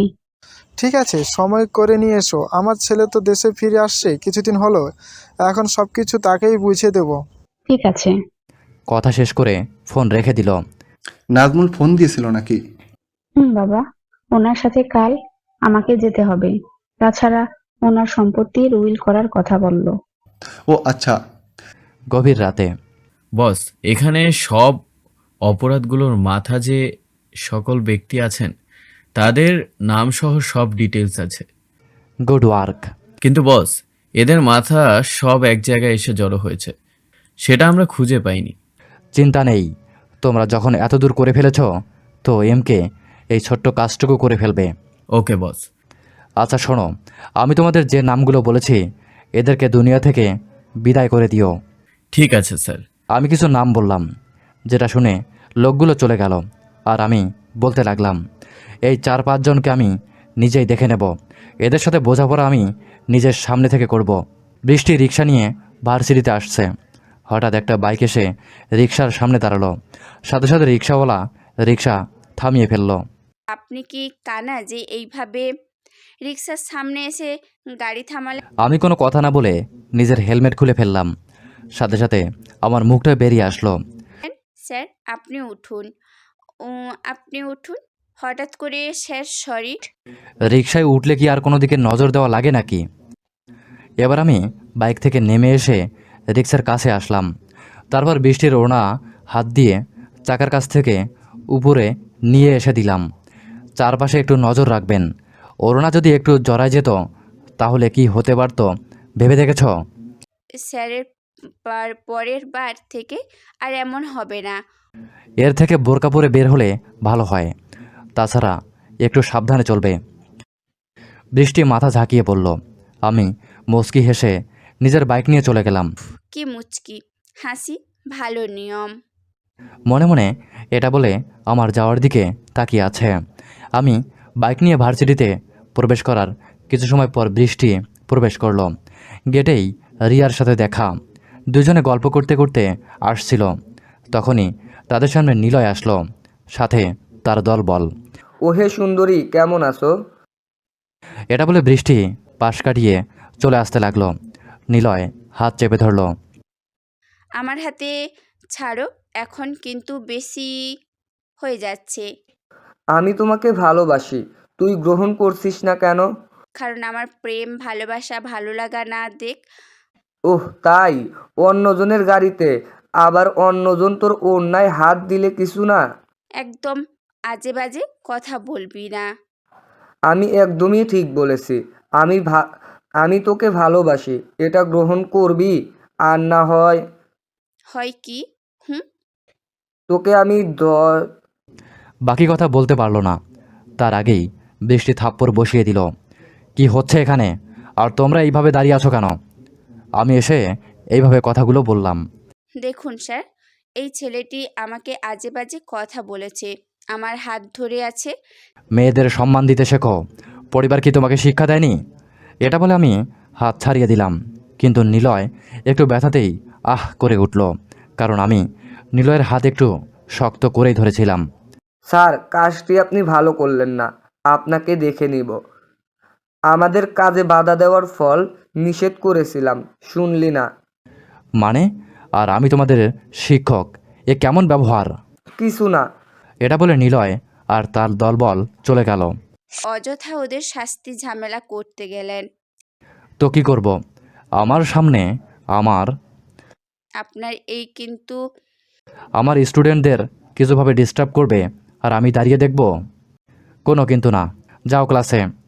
আমার একটু ধমক শুনে ওরা দুজনে চলে গেল। পাগলি একটুতেই ভয়ে কেঁপে ওঠে। আমি হেসে নিজের রুমের দিকে যেতে লাগলাম। বাহ, দেখলি স্যার কিভাবে তোকে সাহায্য করলো? আমার মনে হয় স্যার তোকে লাইক করে। না করে ক্লাসে চলে। শুভ, জি ভাই বলেন। আমার পিছনে কেউ একজন খুব ভালোভাবে লেগেছে, তাই বলছিলাম যে শাহরিয়াল গ্রুপের মালিকের সাথে আমার দেখা করার ব্যবস্থা কর।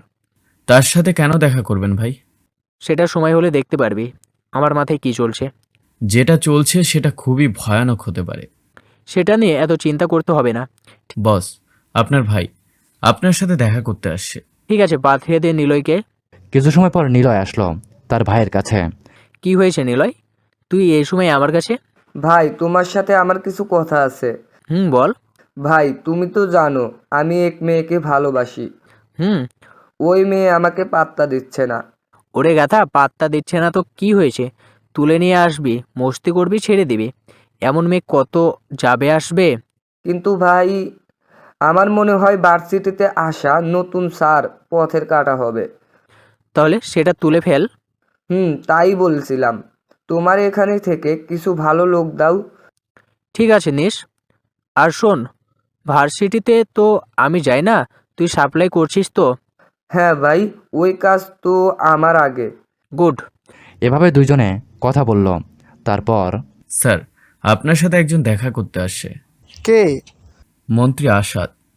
মন্ত্রী আমার সাথে দেখা করতে আসছে? ঠিক আছে, ভিতরে পাঠিয়ে দাও।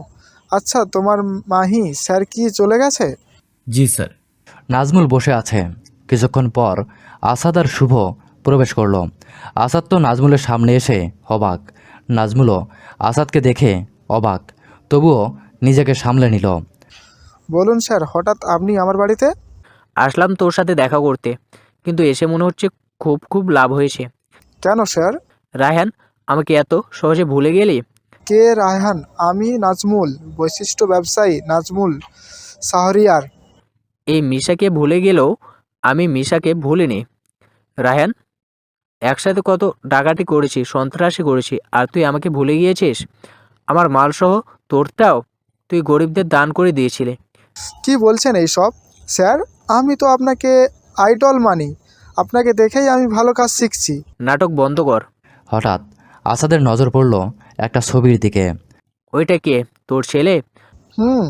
আমার তো মনে হয় না তুই বিয়ে করেছিলি। তাহলে? মাইকে নিয়ে আগেই বলছি স্যার, বাজে কথা বলবেন না।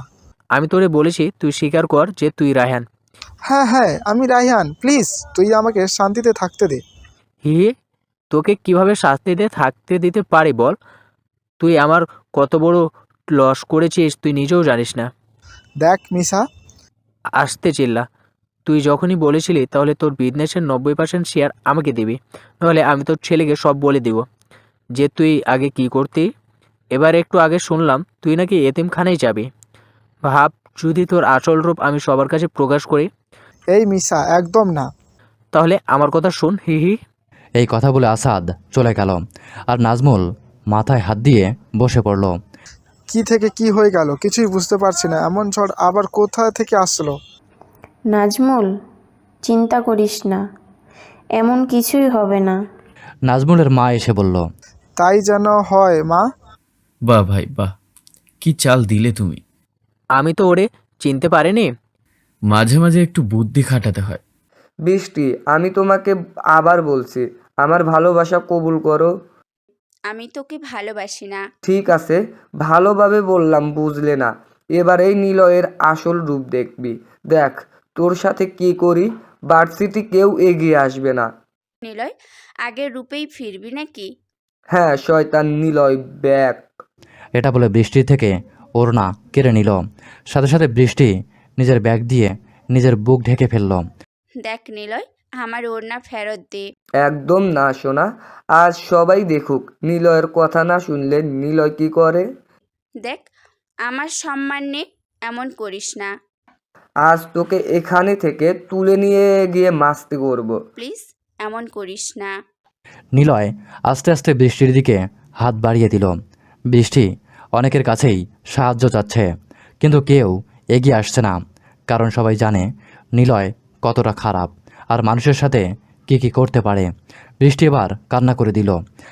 যখনই নিলয় বৃষ্টির খুব কাছে চলে আসলো, সেই সময় নিলয়কে পিছন থেকে ধরে ঘুরিয়ে গালের সজোরে থাপ্পড় বসিয়ে দিলাম। থাপ্পড় খেয়ে নিলয় ছিটকে পড়ল। বৃষ্টির চোখ খুলে দেখল তাদের সামনে আমি দাঁড়িয়ে আছি। আমি গিয়ে নিলয়ের থেকে ওড়না নিয়ে বৃষ্টির হাতে দিয়ে দিলাম। আবির আর তার সাথে থাকা ছেলেগুলো আমাকে মারতে আসলো।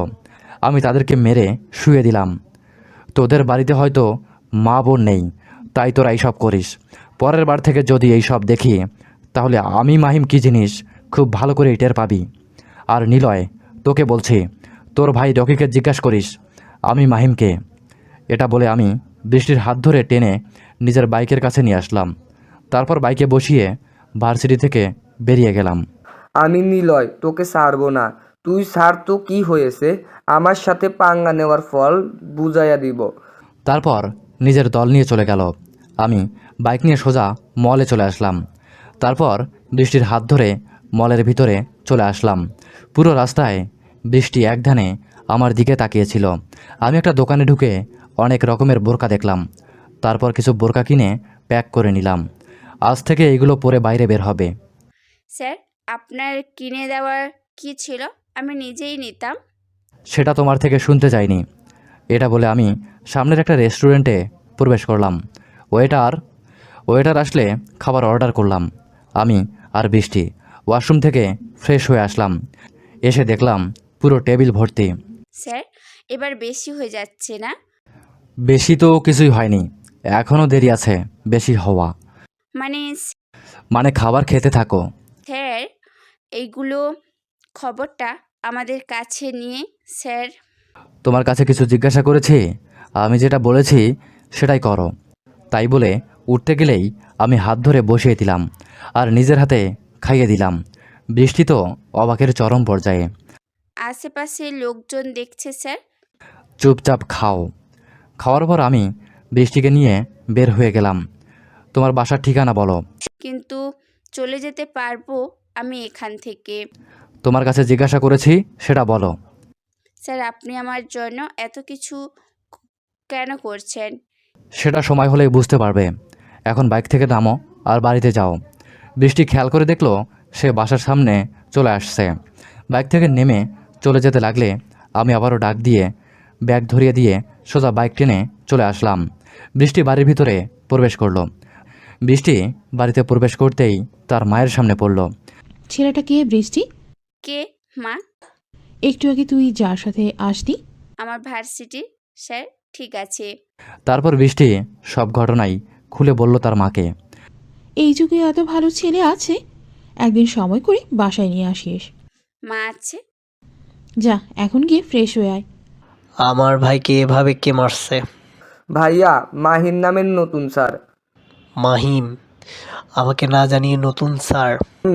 আর বলল যে তোর ভাই রকিকে গিয়ে বলিস যে আমি মাহিমকে। পিক আছে তোর কাছে? জি ভাই, আমার কাছে আছেই। আরে এ তো আমার সাথেই পড়তো। এক সময় আমার সাথে সব কাজে বাধা দিত, আমার সব কাজে নাক গলাতো, কিন্তু হঠাৎ করে কোথায় যেন চলে যায়। কিন্তু এবার যখন সামনে আসছে আর আমার ভাইয়ের সঙ্গে পাঙ্গা নিয়েছে, তো এবার ছাড়ছি না। ভাইয়া, ওকে আমি নিজ হাতে মারতে চাই।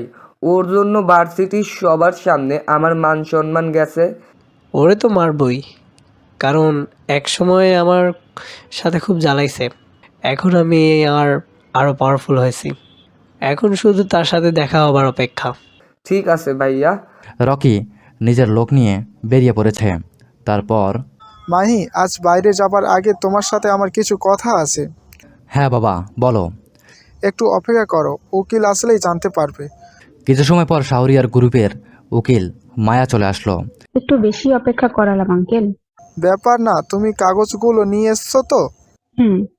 দলিলগুলো বের করে টেবিলে রাখলো। মাহিম, মায়া যেখানে যেখানে স্বাক্ষর করতে বললো করে গিয়ে। কিন্তু বাবা এখনই এইসব কেন? মাহিম, আঙ্কেল যেটা বলছে তোমার ভালোর জন্যই বলছে। কিন্তু আপু। কোনো কিন্তু না, তাড়াতাড়ি করো, আমাদের আবার অনেক কাজ আছে। আমি কোনো কথা না বলে তাড়াতাড়ি স্বাক্ষর করে দিলাম। তারপর কিছু সময়ে কথা বলে বাড়ি থেকে বেরিয়ে পড়লাম। আঙ্কেল সবকিছু ঠিক আছে। তাহলে চলো এখন যাওয়া যাক। দেখতে দেখতে কিছুটা দিন কেটে গেল। এখন বৃষ্টি আর আমার বন্ধুত্বের সম্পর্ক হয়ে গেছে। আর অফিসে তানভীরের সাথে আমার আগের থেকে একটু ভালো কথা হয়। আর নাফিসের সাথে অফিসের দরকারি কথা ছাড়া হয় না। তানভীর, তুমি আমার সামনে কোনোদিন মাস্ক খোলা না কেন? বলবো কোনো একদিন, এখন অন্য কথা বলো। তোমার প্রেম কেমন চলছে? কেন, ওই যে ভার্সিটি স্যার? আমার কথা মনে পড়তেই বৃষ্টি একটু লজ্জা পেল। ওরে, তুমি আবার লজ্জাও পাও? প্রেম করলাম কই, অন্য কথা বলো। আচ্ছা, তুমি কি কাউকে লাইক করো? আমার অনেক কাজ পড়ে আছে। এটা বলে বৃষ্টি পালিয়ে গেল। আর তানভীর হাসতে লাগলো। রুমের মাঝে বেঁধে রাখা হয়েছে একজনকে। একটু আগেই তার উপর খুব অত্যাচার করা হয়েছে। মুখ দিয়ে এমনকি সারা শরীর দিয়ে খুবই রক্ত বের হচ্ছে। লোকটার সামনে দাঁড়িয়ে আছে ডেডলি বয়েজ গ্রুপের এনকে। কিছু সময় পর জোকার মাস্ক পরে একজন ব্যক্তি প্রবেশ করলো, যাকে দেখে সবাই সালাম দিয়ে রুম থেকে বেরিয়ে গেল। বস, আপনার কথা মতো সব আদর যত্ন করে রেখেছি। ভালো তো মিস্টার জিম, আপনার কি আর সেবা যত্ন লাগবে? না না না, আর কিছু লাগবে না। কিন্তু আপনারা আমাকে তুলে আনছেন কেন? কি অপরাধ আমার? তোর অপরাধ? তুই অনেক কিছু করেছিস। কি করছি? তুই নিজেই স্বীকার করবি নাকি আমাকে আমার পদ্ধতি অবলম্বন করতে হবে? ভাই, কিসের কথা বলছেন? এনকে, ওর সব কুকর্মের ফাইলটা নিয়ে ওরে দেখাও। আমার কথা শুনে এনকে একটা ফাইল নিয়ে এসে সব দেখাতে লাগলো। যা দেখে জিম অবাক, সাথে ভয় পেয়ে গেল। এখনও সময় আছে, সব স্বীকার কর, না হলে। বলছি আমি, তবু আমাকে জানে মারবেন না? হ্যাঁ, তাড়াতাড়ি বল, তুই কার হয়ে এই কাজ করেছিস? আমি এই কাজ এই ঢাকা শহরের কিং রকির হয়ে কাজ করি। সত্যি বলছিস তো? তুই হয়তো আমাকে চিনিস না। আমি হলাম পুরো আন্ডারওয়ার্ল্ডের মাফিয়া বস। তুই যদি ভাবিস মিথ্যা বলে বেঁচে যাবি, তুই পাতালে লুকালেও খুঁজে নিয়ে আসবো। বস আমি সত্যি বলছি। এনকে ওরে এই অবস্থায় রেখে দে, সময় হলেই ব্যবস্থা করে দেব।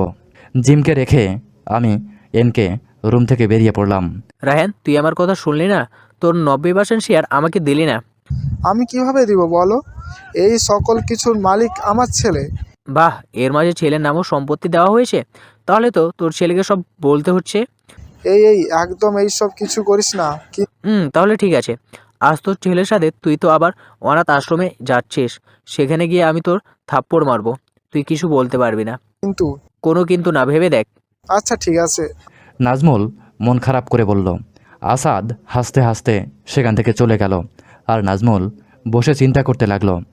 আচ্ছা বৃষ্টি, তুমি কি আমাকে এখনও মেনে নিতে পারছো না? পরে আসছি। তোমাকে তো আমি আগে থেকেই বলেছি, সরকার হলেই আমার বাড়িতে বিয়ের প্রস্তাব দাও। প্রেম আমার পছন্দ না, ভালোবাসি এটা। তাহলে তুমি সুন্দর করে প্রপোজ করো, আমিও তোমাকে খুব তুমি শুধু একবার হ্যাঁ বলো, তারপর আমি বাকিটা দেখছি। ভালোবাসি। এই কথা শুনে আমি সাথে সাথে হাঁটু গেড়ে বসে পড়লাম। মহাসাগরের যেমন গভীরতা মাপা যায় না, তেমনই তোমার চোখের মায়া। তোমার প্রতি আমার মায়া মাপা যাবে না। হারিয়েছি তোমার মায়াতে। ভালোবাসি বৃষ্টি তোমাকে। দুজনে পার্কে বসে গল্প করছিলাম, তখনই নিলয় দলবল নিয়ে সেখানে আসলো। আজ তোকে মেরে বৃষ্টিকে আমি সাথে নিয়ে যাব। সাহস থাকলে নিয়ে যা। সবাই চারপাশ থেকে আমাকে ঘিরে ধরলো। আমাকে মারতে আসলে আমি সেদিনের মতো উল্টো তাদের মেরে শুয়ে দিলাম, আর নিলয়কে খুব মারলাম।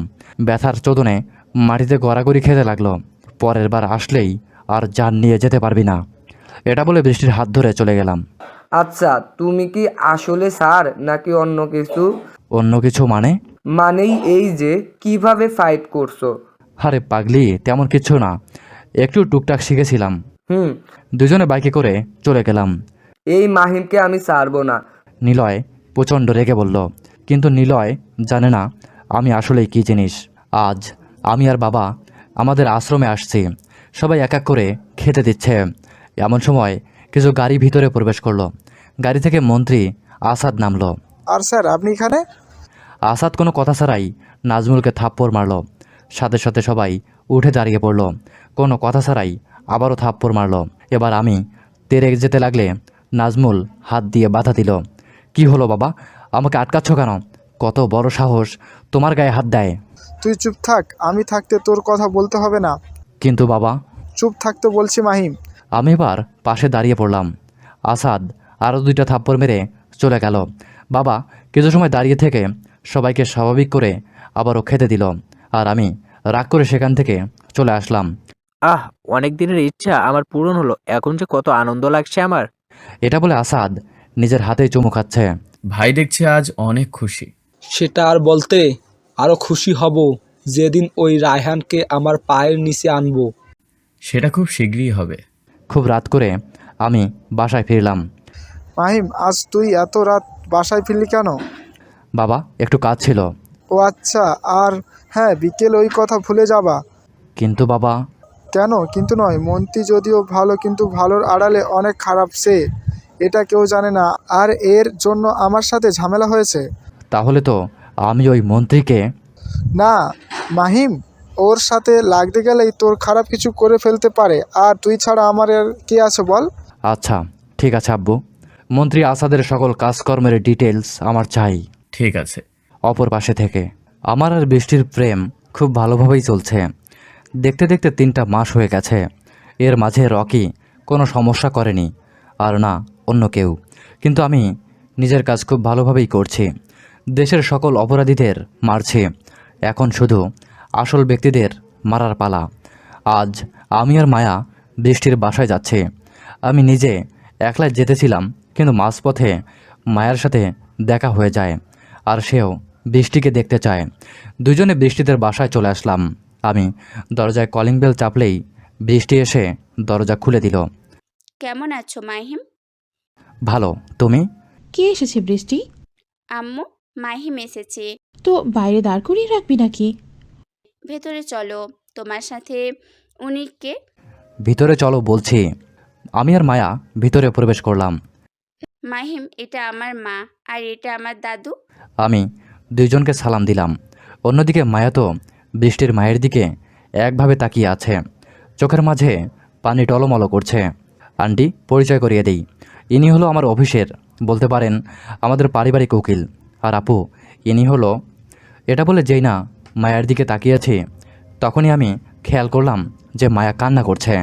কি হলো আপু, কান্না করছো কেন? কোনো সমস্যা হচ্ছে মা? আম্মু, তুমি আমাকে চিনতে পারছো না? কে তুমি? মা, আমি তোমার সেই হারিয়ে যাওয়া মেয়ে মায়া। কি, তুই আমার মায়া? এটা বলে মালেকা বেগম জড়িয়ে ধরল। আর বৃষ্টি আর আমি তো একপাশে দাঁড়িয়ে অবাক হয়ে তাকিয়ে আছি। আমার মেয়ে কত বড় হয়ে গেছে! এটা বলে সারা মুখে চুমু খেতে লাগলো। দুজনই কান্না করছে। কি হচ্ছে এখানে? মা, আমাকে একটু বলবে? বৃষ্টির কথায় মালেকার ধ্যান ভাঙল, তাই মায়ের কানের কাছে কিছু একটা বলল। আসলে বৃষ্টি, এই মায়া হলো তোর বড় বোন, ছোটবেলায় হারিয়ে গিয়েছিল। বাবা, এটাই হলো আমার বড় মেয়ে। কি, আমার বড় বোন ছিল? তুমি তো কখনো বলনি। এমনিতে বলিনি। বৃষ্টি মায়াকে জড়িয়ে ধরে কান্না করতে লাগলো। এ কান্না সুখের কান্না। আচ্ছা মাহিম, বাবা কিছু মনে করো না, বুঝোই তো।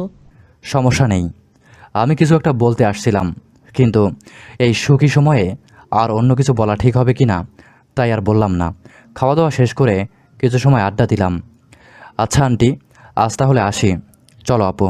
মাহিম, তুই যা, আমি আম্মুর সাথে থেকে কথা বলে আসছি। আচ্ছা ঠিক আছে, আসি তাহলে। আমি বেরিয়ে গেলাম। আমার পিছনে বৃষ্টিও এগিয়ে আসলো। কি হয়েছে এখানে? কেন? ফাগলি, আসি তাহলে। আমি চলে গেলাম। আর বৃষ্টি ভিতরে গিয়ে নিজের পরিবারের সাথে গল্প করছে। মায়া সব বলছে যে এতদিন কোথায় ছিল আর কিভাবে হারিয়ে গিয়েছিল। ভাইয়া, আমি তো এখন একদম অসুস্থ। মাহিমের জন্য কিছু একটা করো। ভাই, অনেক সময় হলো, চুপ থাক। এখন তোর প্রতিরোধটা নিব, আর আমার পিছনে কে লাগছে তোকেও দেখে নিব। বলেছিলাম ভাইয়া, এই কথাটা কি বাবাকে জানাবো? না, এইসব ছোট কথা বাবাকে জানাতে হবে না। ঠিক আছে ভাইয়া। এমন সময় রকির ফোনে একটা কল আসলো। হ্যালো বাবা, বলো। অপর পাশে থেকে কিছু একটা বলল। আচ্ছা ঠিক আছে, আমি আজ রাতেই তোমার সাথে দেখা করছি। আচ্ছা ঠিক আছে, এখন রাখছি। কে ফোন করেছিল ভাইয়া? আব্বু আমাকে আজ রাতে দেখা করতে বলছে। কোনো দরকারে নাকি? হয়তো। আচ্ছা তুই থাক, আমি একটু দরকারি কাজে বাইরে যেতে হবে। আচ্ছা ঠিক আছে। নাফিস অফিসে বসে কাজ করছিল, তখনই সেখানে তানভীর আসলো। স্যার, আপনি আমাকে রেখেছেন? বসো। বলুন স্যার। তুমি হয়তো জানো যে আমার অফিসে কিছু গোলমাল হচ্ছিল। জি। তাকে আমি খুঁজে পেয়েছি, আর সেটা তোর জন্য সম্ভব হয়েছে, তাই এটা তোর জন্য। একটা খাম টেবিলের ওপরে এগিয়ে দিয়ে। এটাই কি আছে স্যার? তুই দেখে নাও। তানভীর দেখলো খামে অনেকগুলো টাকা আছে। স্যার, এটা আমি নিতে পারবো না। এটা তোমার কাজের বকশিস। কিন্তু কোনো কিন্তু না। বৃষ্টি, তানভীরকে হিসাব রক্ষকের কাজ দিয়ে দাও, আর ওর জায়গায় অন্য একজনকে পোস্টিং দাও। তানভীর রুম থেকে বেরিয়ে পড়ল। বৃষ্টি, আমার সাথে বের হতে হবে, তোমার একটা মিটিং আছে। পরের দিন অফিস থেকে বের হবার সময় বৃষ্টি তানভীরের সাথে দেখা হয়ে গেল। বৃষ্টি, তুমি কি আমাকে একটু সময় দিতে পারবে? বৃষ্টি, আমি তোমাকে সোজাভাবে বলছি, আমি তোমাকে ভালোবাসি। Will you marry me? কিছু সময় বৃষ্টি চুপ থাকলো, তারপর বলল। সরি তানভীর, প্রথমত আমি তোমাকে দেখিনি, দ্বিতীয়ত আমি একজনকে ভালোবাসি। প্লিজ তুমি আমাকে ফিরিয়ে দিও না। সরি বললাম তো, পারবো না। এটা বলে বৃষ্টি চলে গেল। একটি অন্ধকার রুমে রকি আর তার বাবা বসে আছে। হঠাৎ রকি বলে ওঠে, বাবা আমাকে ডাকার কারণ? তুই তো জানিস আমাদের ব্যবসায়ী অবস্থা তেমন ভালো না, টাকা শুধু লস হয়ে চলছে। বাবা, তাছাড়া আমাদের সাপ্লাইগুলো ভালো মতো হচ্ছে না। তাই বলেছিলাম শহরের গ্রুপের সব সম্পত্তি আমাদের করতে হবে। সেটা কিভাবে? এই দেখ, এরা দুজন বাপ বেটা, কিন্তু আসলে এরা আপন নয় কেউ। সামনে রাখা একটি ছবি দেখে রকি তো অবাক। সে তার বাবার দিকে তাকালো আস্তে আস্তে রকির বাবা সব প্ল্যান রকিকে বোঝাতে লাগলো, যেটা শুনে রকির মুখে হাসি ফুটে উঠল। ইউ আর গ্রেট বাবা, জিনিয়াস। এই জন্য রাজনীতিতে তুমি সবার উপরে। তাহলে এখন কথা অনুযায়ী কাজ করতে থাকো। আমি নিজের কাজ শেষ করে বাসায় ফিরছিলাম, তখনই মাঝ রাস্তায় রকি এসে হাজির হলো। আমি প্রথম দেখাতেই রকিকে চিনে ফেললাম। রকি গাড়িতে উঠে বসলো। কেমন আছিস বন্ধু? তুই আমার কাছে কেন? এমনিতেই আসলাম, ভাবিস না আমার ভাইকে মারছি, সেই জন্য তোর কাছে আসলাম। তাহলে কেন আসলি? তোকে একটা খারাপ খবর দিতে। মানে? তুই তো তোর বাবার মানে আপন ছেলে নস, সেটা কি জানিস? কি কি যাতা বলছিস? ঠিকই বলছি। কেন তুই জানিস না? দেখ রকি, এমন ফালতু কথা বললে তোরে আমি জ্যান্ত পুঁতে ফেলবো। যেটা সত্যি সেটাই, না হলে তোর বাবাকে জিজ্ঞেস কর। তোর বাবা একটা খুনি, ডাকাত ছিল। এবার আমি গাড়ি থামিয়ে সাথে সাথে রকির মুখে ঘুষি মারলাম। তবুও রকি মুচকি হেসে বলল, আমাকে মারলে তো সব সত্যি মিথ্যে হয়ে যাবে না? যা তোর বাবাকে গিয়ে জিগা তোর আসল বাবা কে। রকি এই কথা বলে গাড়ি থেকে বেরিয়ে আসলো। যাবার আগেই আগুনে ঘি ঢালতে ভুলল না। আমি তো অনেক ভাবনা চিন্তা করে গাড়ি নিয়ে দ্রুত বাসায় ছুটলাম। গাড়ি থামিয়ে দ্রুত বাসার ভিতরে প্রবেশ করলাম।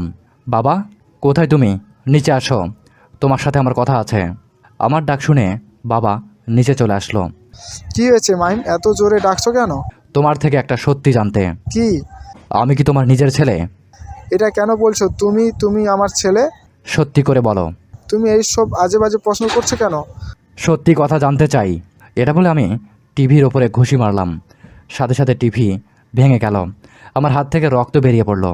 মাইম সাবধানে, কি করছে এটা? তুমি যদি আমাকে সত্যি না বলো তাহলে আরও বেশি কিছু করে ফেলবো। তুমি আমার ছেলে, এটাই সত্যি। না, যদি তাই হতাম তাহলে তুমি আমার ভালোবাসার মানুষটাকে অস্বীকার করতে না। সত্যি বলো, কে তুমি? আমার কসম। এবার বাবা ভেঙে পড়লেন আর সাথে সাথেই নিচে বসে পড়ল।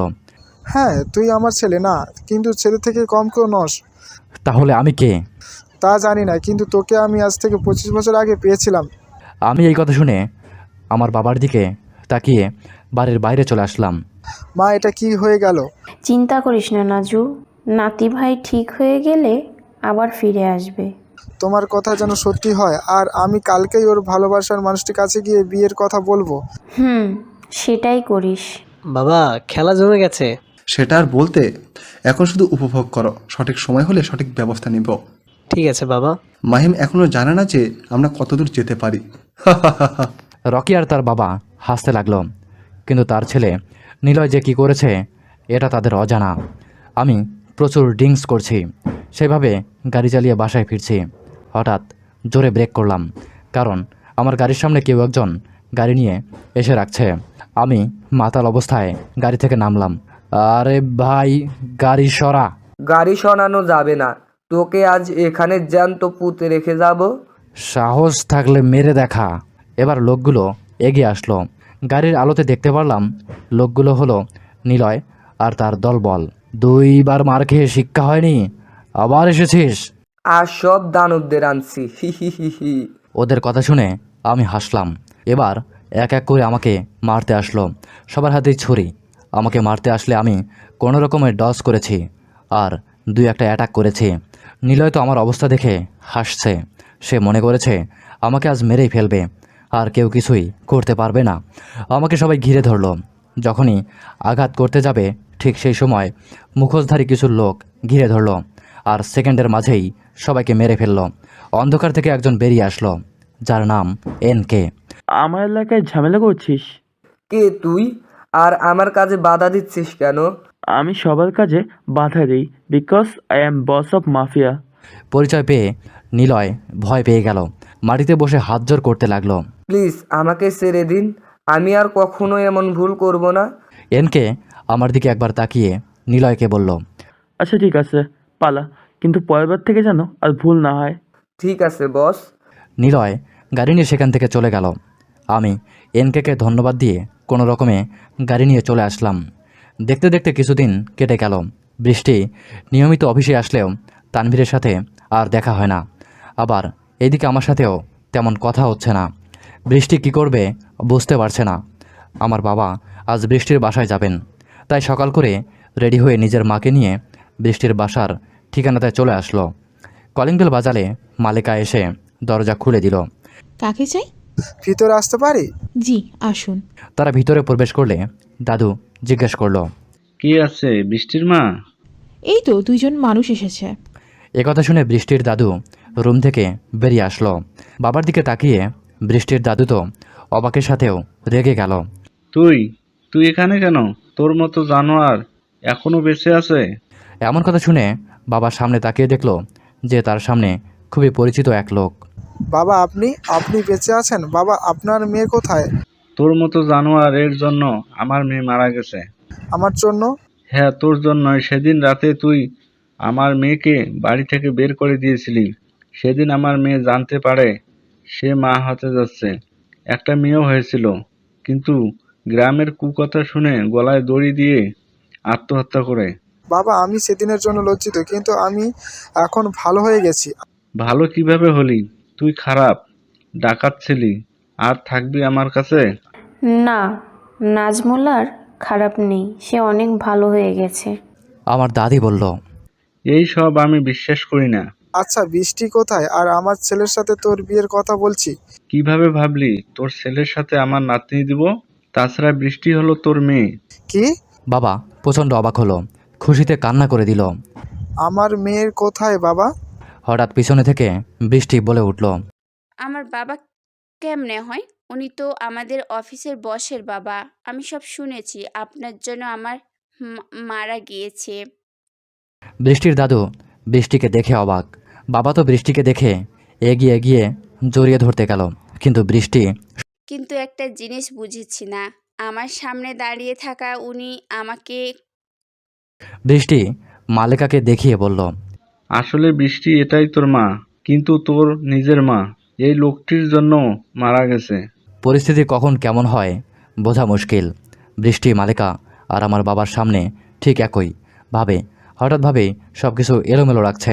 বৃষ্টি আমি তোমার বাবা, একবার বাবা বলে ডাকো। কেনই আমার বাবা হতে পারে না? আম্মু ইনাকে বলে চলে যেতে বলে, আর তুমি আমার মা।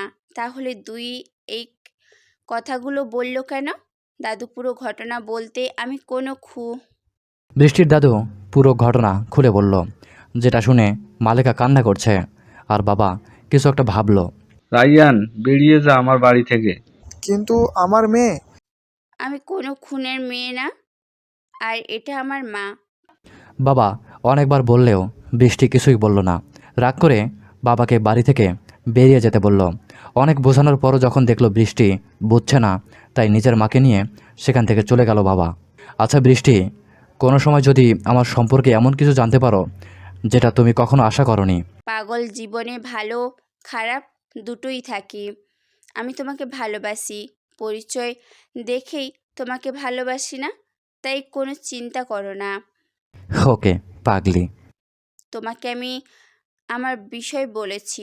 পাগলি, তুমিও এইসব নিয়ে চিন্তা করো না, আমি সবসময় তোমার পাশে আছি। দুইজনে গল্প করছিলাম, হঠাৎ পিছন থেকে আমাদের মুখে কাপড় চেপে ধরলো। সাথে সাথে দুইজনে জ্ঞান হারিয়ে ফেললাম। তারপর আমার যখন জ্ঞান ফিরল তখন দেখলাম যে একটা অন্ধকার রুমে আছি আর হাত পা বাঁধা। কিছু সময় পর দরজা খোলার শব্দ আসলো, লাইট জ্বলে উঠল। সামনে তাকিয়ে দেখলাম সেটা কোনো রুম নয়, বড় একটা গোডাউন। আর আমার সামনে দাঁড়িয়ে আছে রকি আর নিলয়। রকি, তুই আমাকে তুলে এনেছিস কেন? তোকে তুলে আনছি এর কারণ হলো তুই আমার ভাইয়ের সাথে অনেক কিছু করছিস, আর তোর বাপে তুলে আনছি কারণ তোর বাপের সম্পত্তি লাগবে। আমার বাবাকে তুলে এনেছিস? এটা বলে পাশে তাকিয়ে দেখলাম আমার বাবা আর বৃষ্টিকেও বেঁধে রাখা হয়েছে। তোকে আমি ছাড়বো না, তুই আমার বাবাকে ধরে এনেছিস। এমন সময় রুমের মাঝে মন্ত্রী আসাদ ও তার ভাই শুভ প্রবেশ করলো। রকি, এত কথা বলতে হবে? তাড়াতাড়ি দলিলে সইন করিয়ে দে। ঠিক আছে বাবা। রকি একটা দলিল নিয়ে এসে আমার সামনে রাখলো। এইখানে তাড়াতাড়ি সই করে দে, না হলে তোর বাপকে আমি মেরে দিব, আর আমার ছোট ভাই তোর প্রেমিকাকে নিয়ে মজা করবে। ফালতু কথা মুখে আনলে জিহ্বা টেনে ছিঁড়ে দেব। কিছু সময়ের মাঝে আমার বাবা আর বৃষ্টিরও জ্ঞান ফিরে আসলো। মাহিম আমার এখানে কেন? আর বৃষ্টি মা, তুমি ঠিকই আছো তো? বৃষ্টি মুখ ঘুরিয়ে নিল। নিলয় বৃষ্টির কাছে এগিয়ে আসলো, খুব কাছে চলে গেল। মাহিম, সই করবি নাকি? এখনো সময় আছে, দেখ। মাহিম, ওরা যা বলছে দেখ, কিন্তু তবু আমার মেয়ে কিছু হতে দিস না। তোমার মেয়ে মানে? সব পরে বলবো, আগে আমি যেটা বললাম সেটা কর। আমি যখনই স্বাক্ষর করতে যাব তখনই সেখানে এনকে ও তার দলবল চলে আসলো। দুই দলের মাঝে গোলাগুলি চলল। এনকে টিমের কারো কিছুই না হলেও রকির অনেকেই মারা গেছে। মাফিয়া বসের ডান হাত এনকে, তুই এখানে কেন? তো কোথায় থাকবো? তুই এখানে তাই চলে আসলাম। অনেকটা হলো লুকোচুরি, এখন সামনাসামনি হয়ে যাক। বাবা, এদের সাথে কিভাবে লড়বো? আমার তো সব লোক মারা গেছে। আরে চিন্তা নেই, একটু অপেক্ষা কর। এনকে ইশারা দেওয়া মাত্রই একজন এসে বৃষ্টিকে বাইরে নিয়ে গেল। আপনি যান, এনাদের কেউ আমি বাইরে দিচ্ছি। মাহিমকে বৃষ্টিকে ছাড়া যাব বাইরে নিয়ে না। গেল। মাহিম বাবাকে আর আমাকে যখনই বাইরে নিয়ে যেতে যাবে তখনই পুরো রুম ঘিরে ফেলল। এনকের লোকে ঘিরে ফেলল, সবার হাত থেকেই বন্দুক কেড়ে নিল। রকি, আমি হলাম রাজনীতিতে বড় খেলোয়াড়, সবসময় ব্যাকআপ নিয়ে চলি। তো এনকে আজ এক ঝামেলা মাঝে তুই কেন আসলি? যদিও এসে ভালো করেছিস, তোর থেকে তোর বসের নাম আর তোকে মারা যাবে। ওই নিলয়, যা দেখ তো ওই মুখের আলের কে আসে। আরে আসাদ, তুই তো আমার বসের কাছে ভেজা বেড়াল, তোকে চাইলে অনেক আগে মারতে পারতো। হা হা হা, তোর বস মারবে আমাকে? আমি আজ পর্যন্ত কত কত সরকারের টাকা মেরে নিজের অ্যাকাউন্টে রাখছি, ড্রাগস পাচার, নারী পাচার সব করেছি। ভালো রূপের আড়ালে আজ পর্যন্ত কেউ ধরতে পারেনি। আর আজ তোরা জানলি তোদের কেউ মেরে দিব। কে বললো? শুধু আমি জানতে পারছি। খবর দেখ সারা দেশে কি চলছে। মানে? দেখ আগে তাহলে। নিলয় নিজের ফোনে দেখল যে তার বাবা এত সময় যা যা বলেছে সব লাইভ চলেছে। বাবা, সব কিছু লাইভ হচ্ছে। এটা শুনে রকি এগিয়ে গিয়ে দেখল যে এনকের বুকের সাথে ছোট মিনি ক্যামেরা লাগানো, সেটা নিয়ে ভেঙে দূরে ফেলে দিল। এনকে আস্তে আস্তে হাসলো, যা শুনে রকি তার মুখে ঘুষি মারল, কিন্তু মাস্কের জন্য কিছুই হলো না। তাই রকি এনকের মুখের উপর দিয়ে মাস্ক টেনে খুলে ফেলল। তাহলে তুই এনকে? রকি, তুই একে চিনিস? চিনবো না কেন? এটা নাফিস, আমার সাথে পড়াশোনা করতো। ওই মাহিমের বন্ধু। এই দুজন আমার জাত শত্রু। নাফিস যদি এমকে হয়, তাহলে কি কোনোভাবেই এমকে মাহিম? নিলয়ের মুখ থেকে এমন কথা শুনে আসাদ তো অবাক হয়ে গেল। আরে নিলয়, তুই কি কথা বললি? আমি তো খুব খুশি। আসাদ আমার দিকে তাকিয়ে দেখল আমি হাসি মুখে বসে আছি আর আমার হাত পায়ের বাঁধন খোলা। ওই মিশা, আমার দিকে তাকিয়ে কি ভাবছিস? তুই আমার পুরনো নাম জানলি কিভাবে? তোর এই পাতানো বাপের থেকে? তোর এ টু জেড আমার কাছে আছে। তুই কখন কি করেছিস, কখন কি খাস, সব আমার জানা আছে। হা হা হা, সেটা খুব ভালো খবর তো। তুই তো এখন বাঁচতে পারবি না। কারে মারবি তুই? কেন তোদের? হিহি, তুই মারবি মাহিম? তুই যেটা ভাবছিস সেটা আগে বাস্তবায়ন করে মাহিম। বেশি ভাও খাস না। আমার লোক দেখছিস এখানে কত? তোরা দুইজন কিছু করতে পারবি না। এই মাহিম, এই নাটক আর আমার দেখতে ইচ্ছা করছে না, তাড়াতাড়ি শেষ কর। আরে এত তারা কিসের? এত ধৈর্য ধরলাম, নিজে প্ল্যান করে ডেকে আনলাম। মানে হচ্ছে এই যে তুই এখানে, সব কিছুই আমার প্ল্যান। আমি নিজেই বাবার সাথে ঝামেলা করেছি যাতে তুই সম্পত্তি নেওয়ার জন্য বেশি লাফালাফি করিস আর সেটা নেওয়ার জন্য আমাদের তুলে আনিস। তার মানে তুই? এই সবাই মার এই শালাকে। কিন্তু আসাদের কথা কেউ শুনল না। কিরে, তোরা কথা শুনছিস না কেন? আমি কে তুই জানিস? এই ঢাকা শহরের কিং। তুই যদি কিং হয়ে থাকিস তাহলে আমি কিংদের কিং, মাফিয়া বস। আমার সামনে ওদের সাহস আছে নাকি যে তোর কথা শুনবে? দাঁড়িয়ে না থেকে এদের মেরে ফেল। রকির কথা কেউ শুনল না। এটা দেখে আমি হেসে ফেললাম। Boys, go back. আমার কথা শুনে লোকগুলো পিছনে চলে গেল। তোরা তিন বাপ বেটা অনেক খারাপ কাজ করেছিস, বিশেষ করে তুই আমার বাবাকে খুন করেছিস। কে তোর বাবা? আজ থেকে 20 বছর আগে পুলিশ এসিপি সালাম। কি ওটা তোর বাবা? হ্যাঁ, তার মৃত্যুর প্রতিশোধ আজ আমি নিজের হাতে নেব। নাফিস, অস্ত্র দে। নাফিসের থেকে অস্ত্র নিয়ে আসাদের গলা বরাবর শ্যুট করলাম, সাথে সাথেই সে সেখানে মারা গেল। তোকে আমি ছাড়বো না। তুই আমার বাবাকে মারলি। এটা বলে রকি এগিয়ে আসলো। আমি তাকেও মারলাম, এমনকি নিলয়কেও। মাহিম, তুমি এসব পিছনে তাকিয়ে দেখলাম বৃষ্টি আর বাবা এসে দাঁড়িয়েছে। আসলে আমি তোমার থেকে সেই সব লুকিয়েছি। তোমার পাশে যিনি, তিনি হলো আমার বাবা। যদিও পালিত বাবা, কিন্তু আপন বাবার থেকেও কম নয়। তিনি আগে যদিও খারাপ ছিল, কিন্তু এখন আগের মতো আর নেই। মাহিম, তুই এত কিছু কিভাবে জানলি? দাদির থেকে অনেক আগেই জেনেছি। আর বৃষ্টি যে তোমার মেয়ে সেটাও জানি। হঠাৎ বাবা দৌড়ে এসে আমার নাম ধরে ডেকে ধাক্কা দিয়ে ফেলে দিল, আর একটা গুলি এসে আমার বাবার বুকে লাগলো। বাবা! নাফিস দেখলো রকি গুলি চালিয়েছে, তাই নিজের বন্দুক দিয়ে রকির মাথায় শ্যুট করলো। সাথে সাথে সে মারা গেল। হেরা, তুমি কি করলে বাবা? যেটা আমার কাছে ঠিক মনে হয়েছে। আমি তাড়াতাড়ি বাবাকে নিয়ে হাসপাতালে চলে গেলাম। অপারেশন থিয়েটারে নিয়ে যাওয়া হলো। বৃষ্টি কান্না করছে। বাবা যেমনই হোক, বাবা তো 1 ঘন্টা পর। বাবার অবস্থান তেমন ভালো না। বৃষ্টির পরিবার, শাহেদ, মায়া সবাই এখানে। বাবা মালেকা বেগমকে ডেকে বলল, আপা, হয়তো আল্লাহ চেয়েছিল তাই আপনাকে ছেলে আমার কাছে মানুষ হয়েছে, আর আমার মেয়ে আপনার কাছে। পারলে আমাকে মাফ করে দেন। সেদিন আপনার মুখ থেকে ওই ঘটনা শোনার বুঝলাম মাহিম আপনার এই ছেলে। বৃষ্টি আর মাহিমের এই দিকে এগিয়ে আয়। বাবার কথা শুনে দুজনে এগিয়ে গেল। বাবা কোনো রকম হাত দিয়ে দুজনের হাত হ্যাক করে দিল। মাহিম, তুই আমার মেয়েটাকে ভালো করে দেখে রাখিস। মাহিম এক অভাগা বাবা, তার কিছুই করতে পারেনি। আর বৃষ্টি মামুনি, আমাকে একবার বাবা বলে ডাকবি? বাবা। বৃষ্টি কান্না করে দিল। যাক, এবার মরেও শান্তি পাবো।